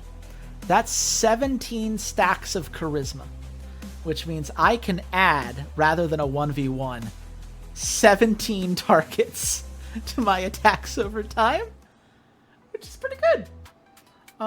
We don't have any good fights, and I couldn't pick them even if I wanted to. So I'm going to scale, and I'm going to scale. And we're just going to see a lot of cards go away, and that's okay. Like, we lowered a lot of their characters to pretty low. We scaled very nicely. Oh, crap. Okay. What kind of music? I always get the idea of opera, right? Like, just because the stage that we see in the MVP performance, that feels very like theater rather than like a pop concert. But I'm not sure. There's a lot of things about this game I'm not sure about. The more I play, the more I'm like, so did the apocalypse happen? Because there's like a bunker week where you have to like go into this shelter. I have no idea what the Suffering Carnival's about, and I'm not sure I want to know the answer to that. But it feels like I should know. What was with that bird player called the Doctor that I went up against? Why are bird people a thing? A lot of things about this game I don't quite know the answer to, but maybe these are dangerous questions to ask. I'm not sure. Is there a story? I don't know, man. There certainly seems to be world building. Like, all of those different weeks are regular in the year, right? There is a calendar. There are things that are done that speak to some bigger thing going on. What's actually going on with those bean people? I have no idea. But they look dapper in a green hat, so that's something. Okay, let's see how bad this is going to be. It is a 2-on-1. The stun is the thing that really worries me, but they missed multiple attacks. Oh man, if I'd focused damage a little bit harder, I could have killed Niels. Like, Baji almost won that 1v2, which is insane, but we'll take it. But no kill. Everyone goes back to lane. They spent a lot of resources on that, which, Ronnie McD, this is what I was kind of talking about earlier, of like making sure if you're spending stuff, you have the follow-up on it. I think in that case, like, I think that was the right move for them. You know, had they not missed with 2 attacks, that probably turns, but it's exactly the kind of thing where you need to be careful. But yeah, let's kill Hakuna, because they have not learned that this 1v1 does not work. Boop. We're gonna crit 79% of the time, which means all that extra HP just doesn't matter.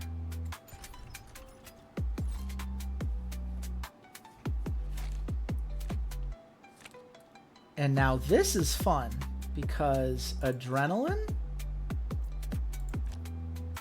Let's kill Babe, because I'm not scared about Manta being at that health, and Babe should be very scared of Manta. Yeah, that was 754 damage. Yep, that'll do it. That'll do it.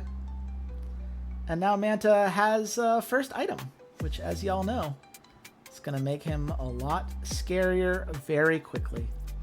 And we warm up, and we warm up, and we warm up, and And we warm up. And we deal damage to this tower. I say we buff up Justice here. Is there anything from the discard I really want? Not really at this time.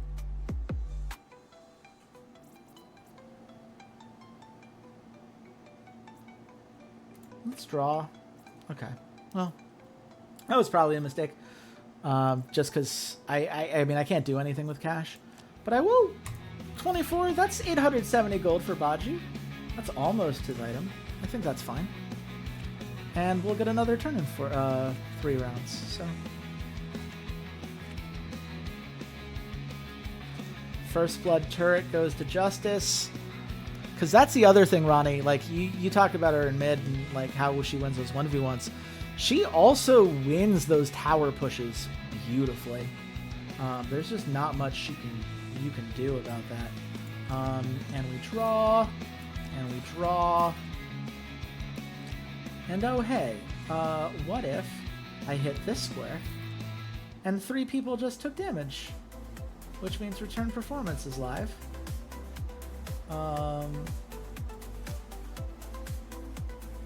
Let's see, actually. I don't think there's anything we could do to like optimize that more. Let's see, can we draw something? Let's warm up just a little bit more. Oh, hey. What do we care about more? I think we care about this inner tower. Because that's going to allow us to end the game when we want to. Trident of Radiance. Yeah, the 1 cost 2 card does 2 damage. Honestly, my life changed in the early levels of this game when I realized that slash could also target the Nexus. Like, you could just draw a couple of those, hit the Nexus, and, like, you don't even need that end fight. Like, there's just not much that they can do at that point.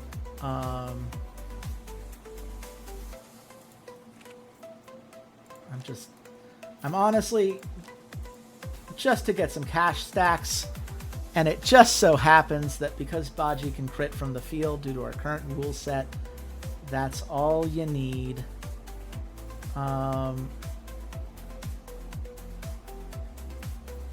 You know what? Yeah, it was worth a shot. Had that been enough to kill, that would have been really funny, but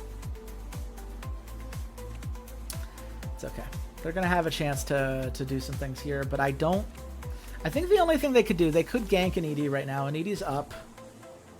Hakuna does have that fight card that can bring a lot of people in. The thing that's really surprised me with the last couple teams we've played is how few fight cards they have. Like, I've had teams I've gone up against in which they've had a lot of engage cards. And I don't know if maybe the AI is just afraid because of the gold lead right now, which, like, I get it. But also, like, it's not going to get better if you just wait to die, you know? Like, at some point, you need to start picking fights.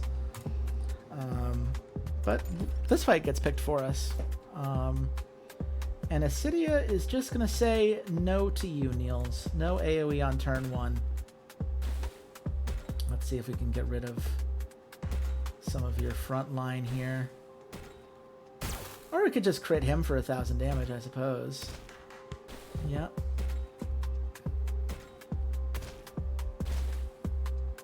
That'll do it. And this is definitely what I mean when I say the AI bans just need to, like, it's hard to adjust per patch, and I get that. But these are not different combos to the ones that you've seen so far in this stream. Okay. Do we just end the game? We could. I think we could. But I'm not sure that we want to yet. I'm just looking like, actually, no, wait a second. No, okay. I found our path. Justice Slash. Now we can draw 4 cards. None of these are actually what I was hoping for. But yeah, I mean, we're kind of low here. Kinda. It's a little risky, and we don't need to take any risk. That's, you know what, it's fine. As much fun as it is to end the game at round 34, I'm going to play it a little safe. We are in the finals. I don't want the fans being like, oh man, they're not taking it seriously. Just get some more, pad those kill numbers for Manta. Show everyone, remind everyone why Mask was the season MVP.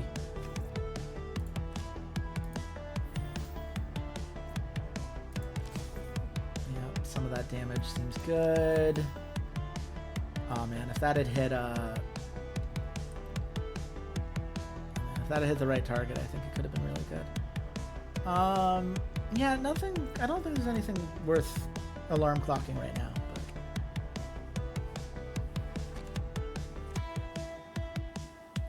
Yeah, this is definitely one where, like, you have to take this if you're the computer, right? Like,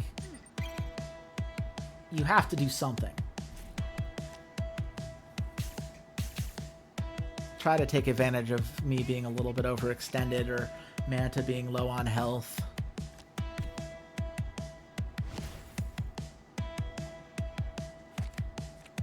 Or not.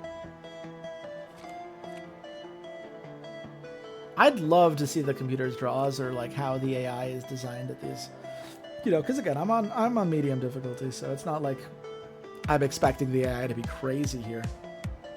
But hey, you want to see how Initi AoE goes? Yeah, they're picking this fight. Great. So we'll remove Niels, I think. Actually, you know what? Let's remove Hakuna because that first bonus attack is always really annoying to deal with. Yep.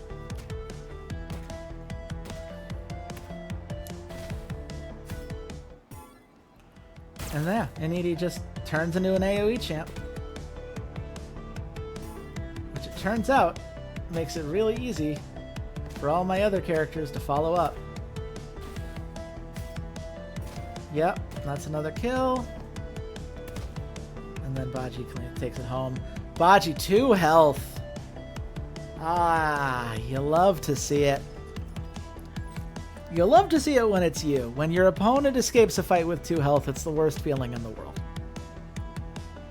But that's their problem. And that's going to do it. Oh, well, I mean, it does do it because I'm just going to play the close the game card. But it would have ended whether I played it or not, so.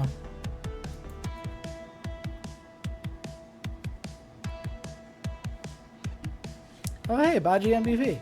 Who could have seen that coming?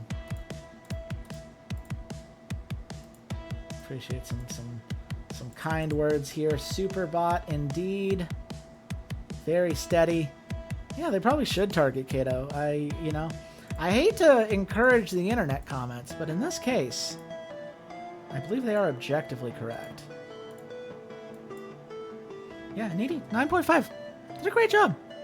Did exactly what it needed to do in that game. That's why I love the pick. If we were in a meta in which field attacks weren't nerfed, an ED would have popped off even harder. But as it stands, still quite good. It also helps, right? Like, I think something to keep in mind, right, is certain champs are going to be good based on the deck that you've built. If you have built a deck that relies on more expensive athlete cards like Hot Hands, it's not going to be nearly as good because you're not playing nearly as many cards in a turn. I have built my deck around a bunch of warm-ups that cycle and tactical adjustments that cycle. So it makes an ED very good. Intentionally performing poorly. Yay. Yeah, hate to see it. Practically a joke. Laughable and pitiful. Oh, man. That's what you get for playing into Baji.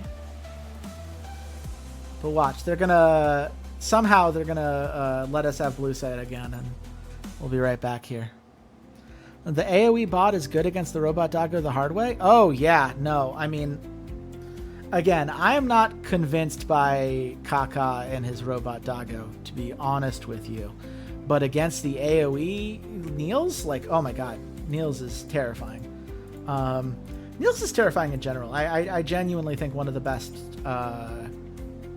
characters in the game, at least in the early game. Just AoE strong. Like, if you can draft around AoE, there are a lot of champs that just don't have an answer to it, right?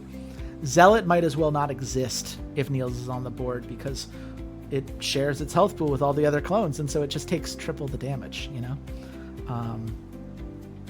That attrition really goes a long way. Just went 80 rounds. Oh, man. That sounds like quite the game. Well done. Well done outlasting your opponent there. Okay, let's see. Oh, oh, man. Like, 10% crit rate just seems so silly, you know? And it's not going to be a crit meta forever. At some point, Manta's going to need to swim on his own 2 legs, I guess. I was going to make a fins joke, but no, he's definitely got legs. But God, Trident of Radiance, getting the extra, and it can crit. Like in a meta where I don't have the ability to crit from field attacks.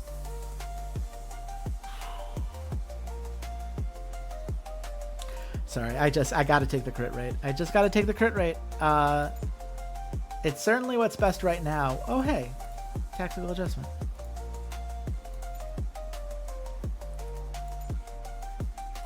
It's nice when the game just gives me the best card in the game for no reason. I like when it does that. Let's see. Oh, wow. I literally don't have enough points to do all the attributes that I would like. Which means, hey, Mask, you want to go live to your 150,000 followers in between games? Does that sound good to you? Cool, thanks.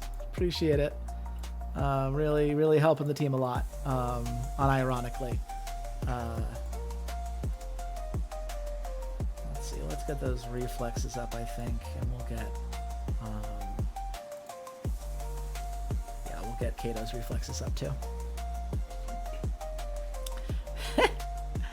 721 training points is just, yeah. You just scale really well. The game does make that scaling feel satisfying, which I do appreciate. Now, guys, does followers do anything like the money? Yeah, so followers, the big thing, right, is when you're doing the streaming, the number of followers determines, how many points you get from how many training points you get from using streaming. So like I just got a ton of points because my player is incredibly popular.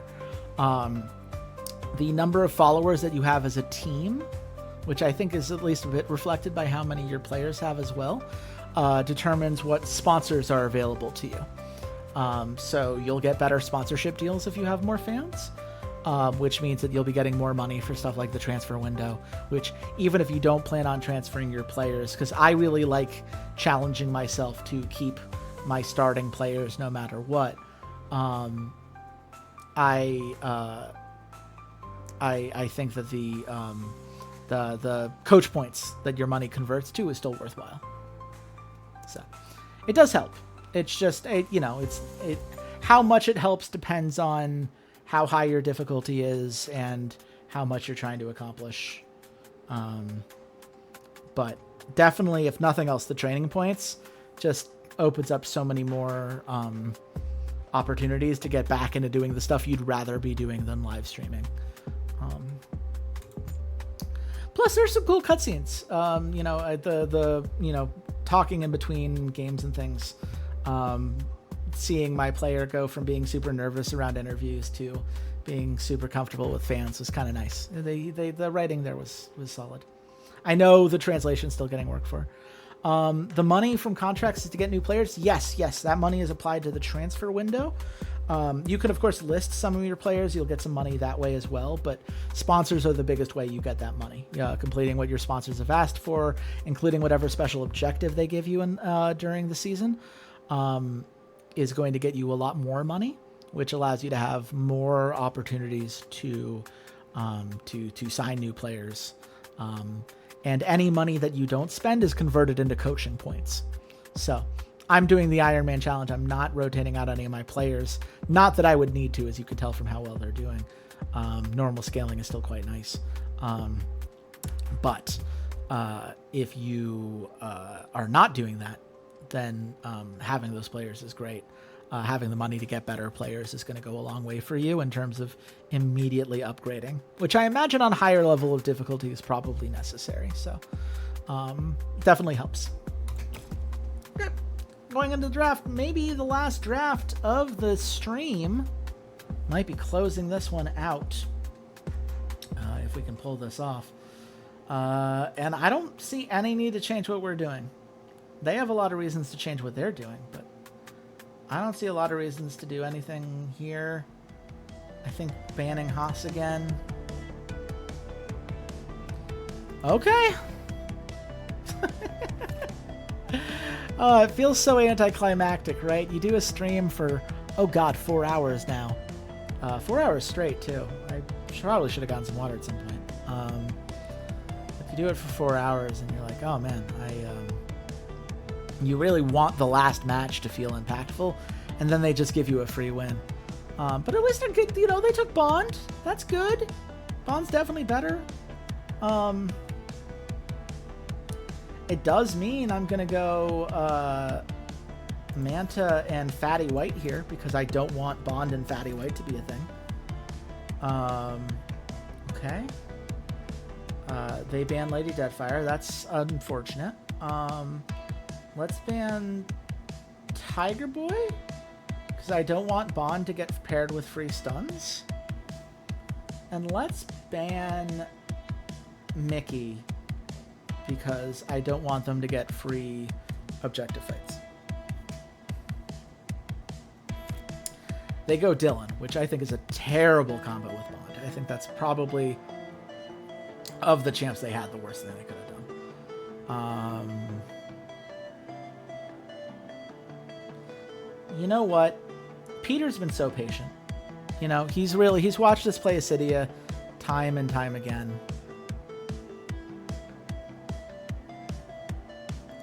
And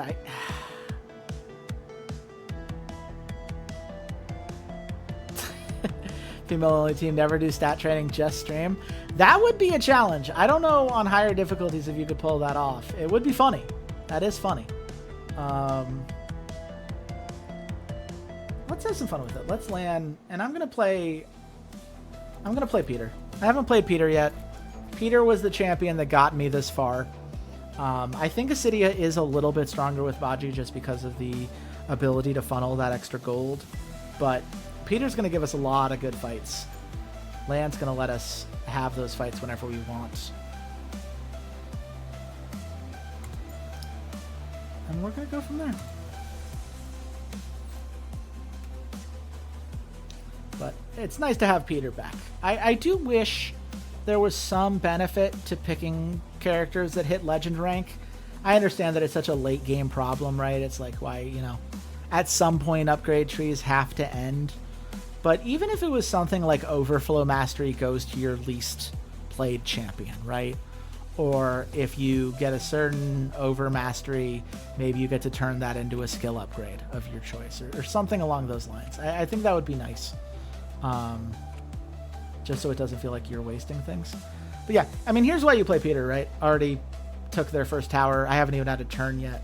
I guess who needs one, right? But God.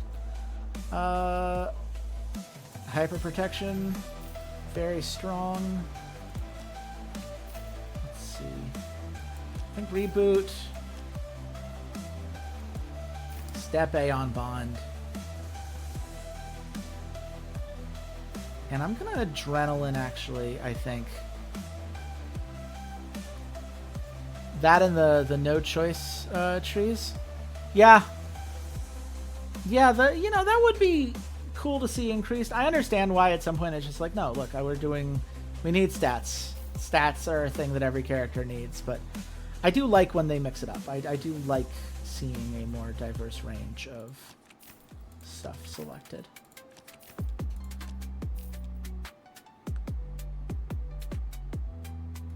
And let's hope in 2 turns that Bond is still in a place where we want to kill him. That's our goal here. Man, using the elixir on yourself as a support Dylan should be a crime. That would be reportable in solo queue.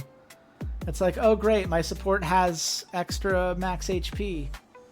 What does that do for anyone involved in my team? Oh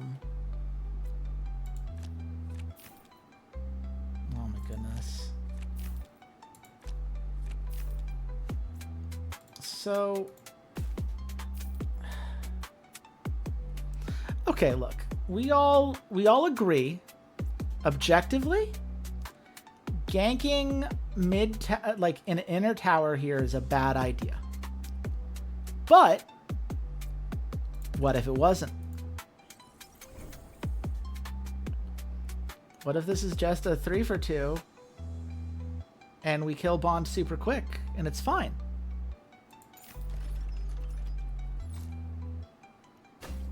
I ask you, members of the jury. Hey! Yeah, tower damage is 550, which is a lot, but if they don't get a tower attack, it's fine. I mean, here's the thing. So, Ronnie, I will say, memes aside, the reason I was okay with it is because Peter can take 550 damage and still be fine. If I thought it was going to be more than a 2-turn fight, it would have been a huge problem, and I would have really embarrassed myself here.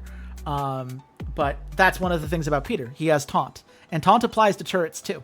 The turret would focus on Peter until all of his taunt stacks were spent. So the risk was lower than I was kind of joking. 550 is a lot of damage in the early game, so I'm glad it worked. Yeah, you got to know when to dive. That's true. Try to avoid it where you can, but sometimes you got to make the call. If I was a supporter, my ADC does nothing, 100% would buff myself and do the job. Who trusts him anyway? I mean, that's fair, but I would counter-argument. Did that extra health help Dylan in that fight? I don't think it did. I don't think it made a huge difference.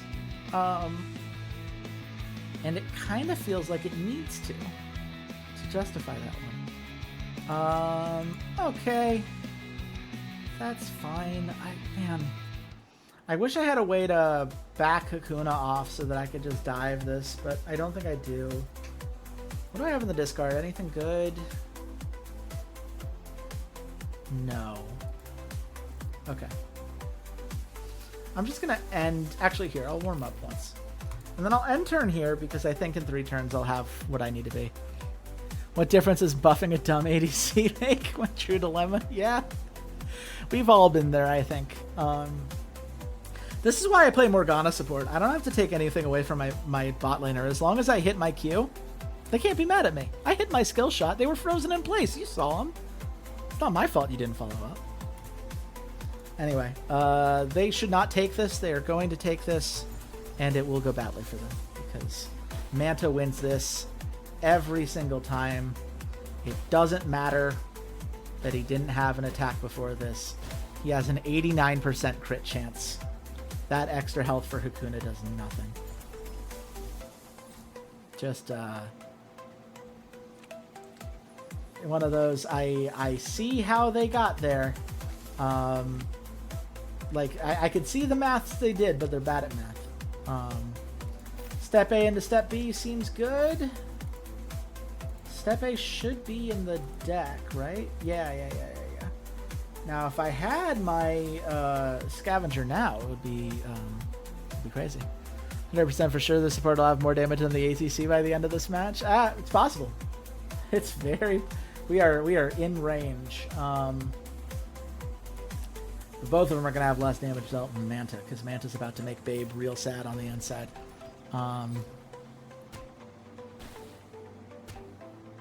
Yep. 127% crit chance, by the way. No, Manta's healthy, though. Really, it's just, like... I know that a lot of this is felt one-sided. Those of you who've been here for the beginning, which, for the record, shout out to all of you. It's been great to have you all here, but... this has looked very one-sided because I am in a meta with these crit chances that can get very snowbally very quickly, right? The meta was not this for the majority of the season. Games felt a lot closer, which is one of the things I love about the game, is that the versions do feel super different. You really do have to adjust. There is no, like, you can't just rest on like, oh, this is the one correct answer, you know? But yeah, in this case, I mean, it's just like, I don't know, man. At some point, you just stop challenging Manta in a one-on-one. I don't know what to tell you. Sure. Overpower. Warm up. Warm up. Warm up. Man, we really didn't draw into Plan A, did we? Yeah, okay. Well, that's fine. Watch, we'll draw into it like as soon as I pass this turn. Yep, right there, of course, absolutely, of course. When else would you draw it?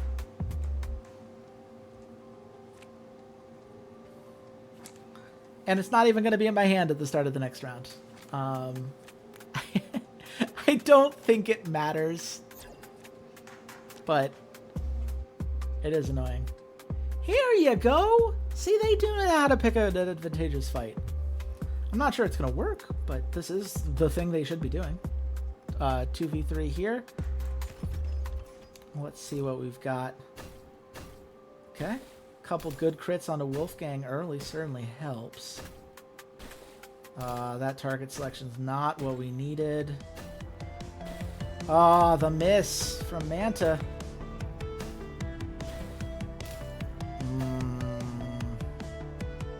Okay. Well, we almost won that 2v3 straight up. Took advantage of a lot of misses. Sloppy fight from both sides, I think the casters would say. But if both sides are sloppy, that puts us in the lead. This is another one of those things, and I understand why the game's coded the way that it is, and I'm not sure there's an answer to this. But it does feel like if the bot lane is pushing in on the inhibitor, it feels like some of the other lanes should go and help them out, right? Like, just allowing them to continue to lose that 2v2 forever doesn't seem like the answer. Okay, well, they're coin flipping the game on this. And Peter's going to absorb all of these attacks. Bond is down.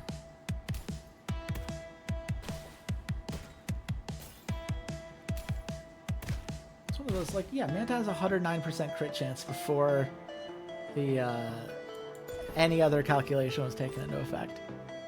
That's wild. Absolutely wild. Okay. Well, this has been fun. I think we've all had a great time hanging out. But I can think of no funnier ending. Rocket punch to the Nexus. GG. And that was how the UGF Pandas became Premier League champions. And hey, Manta wins MVP. Thanks for the info. Hopefully I'll catch another stream. Yeah, thanks so much for stopping by, Ronnie. This was really fun. Yeah, I think I'm definitely going to stream the Hell difficulty next. I'd really love to push my knowledge to the limits now that I've had time to really get used to the game. So that seems like it'll be a real fun challenge. Definitely, yeah, I definitely follow. Make sure you stop on by. You can also find me at Chase Wassenar on Twitter or chasewassenar.bsky.social. I'm hoping my socials are my profile here if I did my job right. If I didn't, oopsie poopsie. I try not to be on social media too often nowadays, but because, you know, world being a nightmare and all that. But, you know, I'll always tweet out.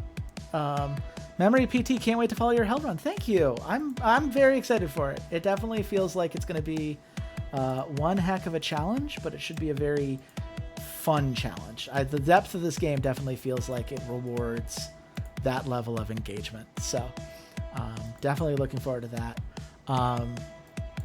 But yeah, let's just see. I don't know. I can't imagine anything. I don't know if anything special happens here. I will play through to see if something happens. Yeah, 1 presence extra max HP per level for mid lane for sure. Okay. Here we go. MVP Kato, of course. The IA progression is way over the top, but I've been having fun on my Hell run. Hope you do as well.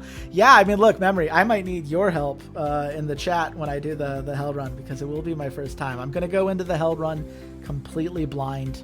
I just want to see how it all comes together. I will take tips if there's anything in specific that would be worth keeping in mind. But oh, you're struggling. I mean, that's why they call it Hell, right? They didn't call it Hell difficulty because it's like a peaceful walk in the park. So that's more than fair. Look at that. Swiftly concludes each match. 0 total deaths across all 3 games. That's got to be tough. If you're a Blue Lightning fan, that's tough. We are the champions. We are an SS ranked coach. So I get another medal. Let's congratulate them. They've won their championship. We're sitting on the sofa staring blankly. Thank you very much, Memory. We're champions. Are we dreaming? No dreams. Oh boy. It's not a dream after all. Shouldn't you be pitching your own arm? No. We're heading to the arena. I'm not going to besmirch my assistant coach here. Oh my goodness. Started out as a small team playing in internet cafes. Didn't even have a coaching license when the team was founded. Now we are super champions. Oh, look at that. We've been waiting forever. Come on, U21. We don't need extra training today, right? Yeah. I don't know which I love more. Dogfather being like, we don't need to train today, right? Or Yanchi being like, I'm over it. Tears welling up. I'm not going to stop crying. How dare you? Imagine being the monster to pick this option. No extra training today. Y'all did great. Excited crowd. Well done, everyone. We are super champions. Let's go embrace our trophy, and the cheers waiting for us. We step on the award stage. They're chanting our team name. 3, 2, 1. We are the champions.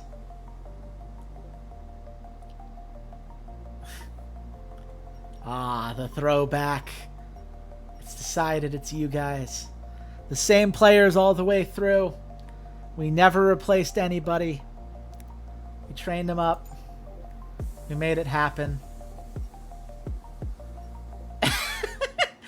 Apparently we've got a new sponsorship opportunity with Flamingo Skincare. It's too spicy. I have to use it for cooking. It's used for seasoning. Oh, okay. Let's see. Strong partnership, leading skincare, strong alliance can lead to victory. With discerning eye, you can see the most loyal partner. We'll think about it. Okay. Heavy duty home appliances. I believe that it is saved properly, and it is with that we are going to call it. Thank you all so much for stopping by. Definitely be sure to stay tuned to this channel. We will be doing more Esports Godfather streams, and we will definitely, if you enjoy this, if you enjoyed the shenanigans that I brought to the table here, check out the Rough Drafts podcast. I do it with Walter C80's Fedchuck, my co-host of the Rough Drafts game. He and I have been podcasting for a decade. We've got 2 shows on the Rough Drafts feed. One's called Final Cut, where we talk about movies. One is Steam Cleaners, where we talk about games. And 2 weeks from now, we are going to be talking about Esport Godfather. So we will be talking about this game specifically, if you want to hear my full thoughts on it from a critical standpoint. But we post those every Monday, so go check it out. At Chase Wassenar on B-Sky or Twitter. Love to hear what you want to see. It sounds like everyone's in on the Hell storyline. I'm going to see using the tool that 4Ace gave me, I might add some custom art and some custom character names to really make that shine. So thanks, everybody. Enjoy the rest of your day.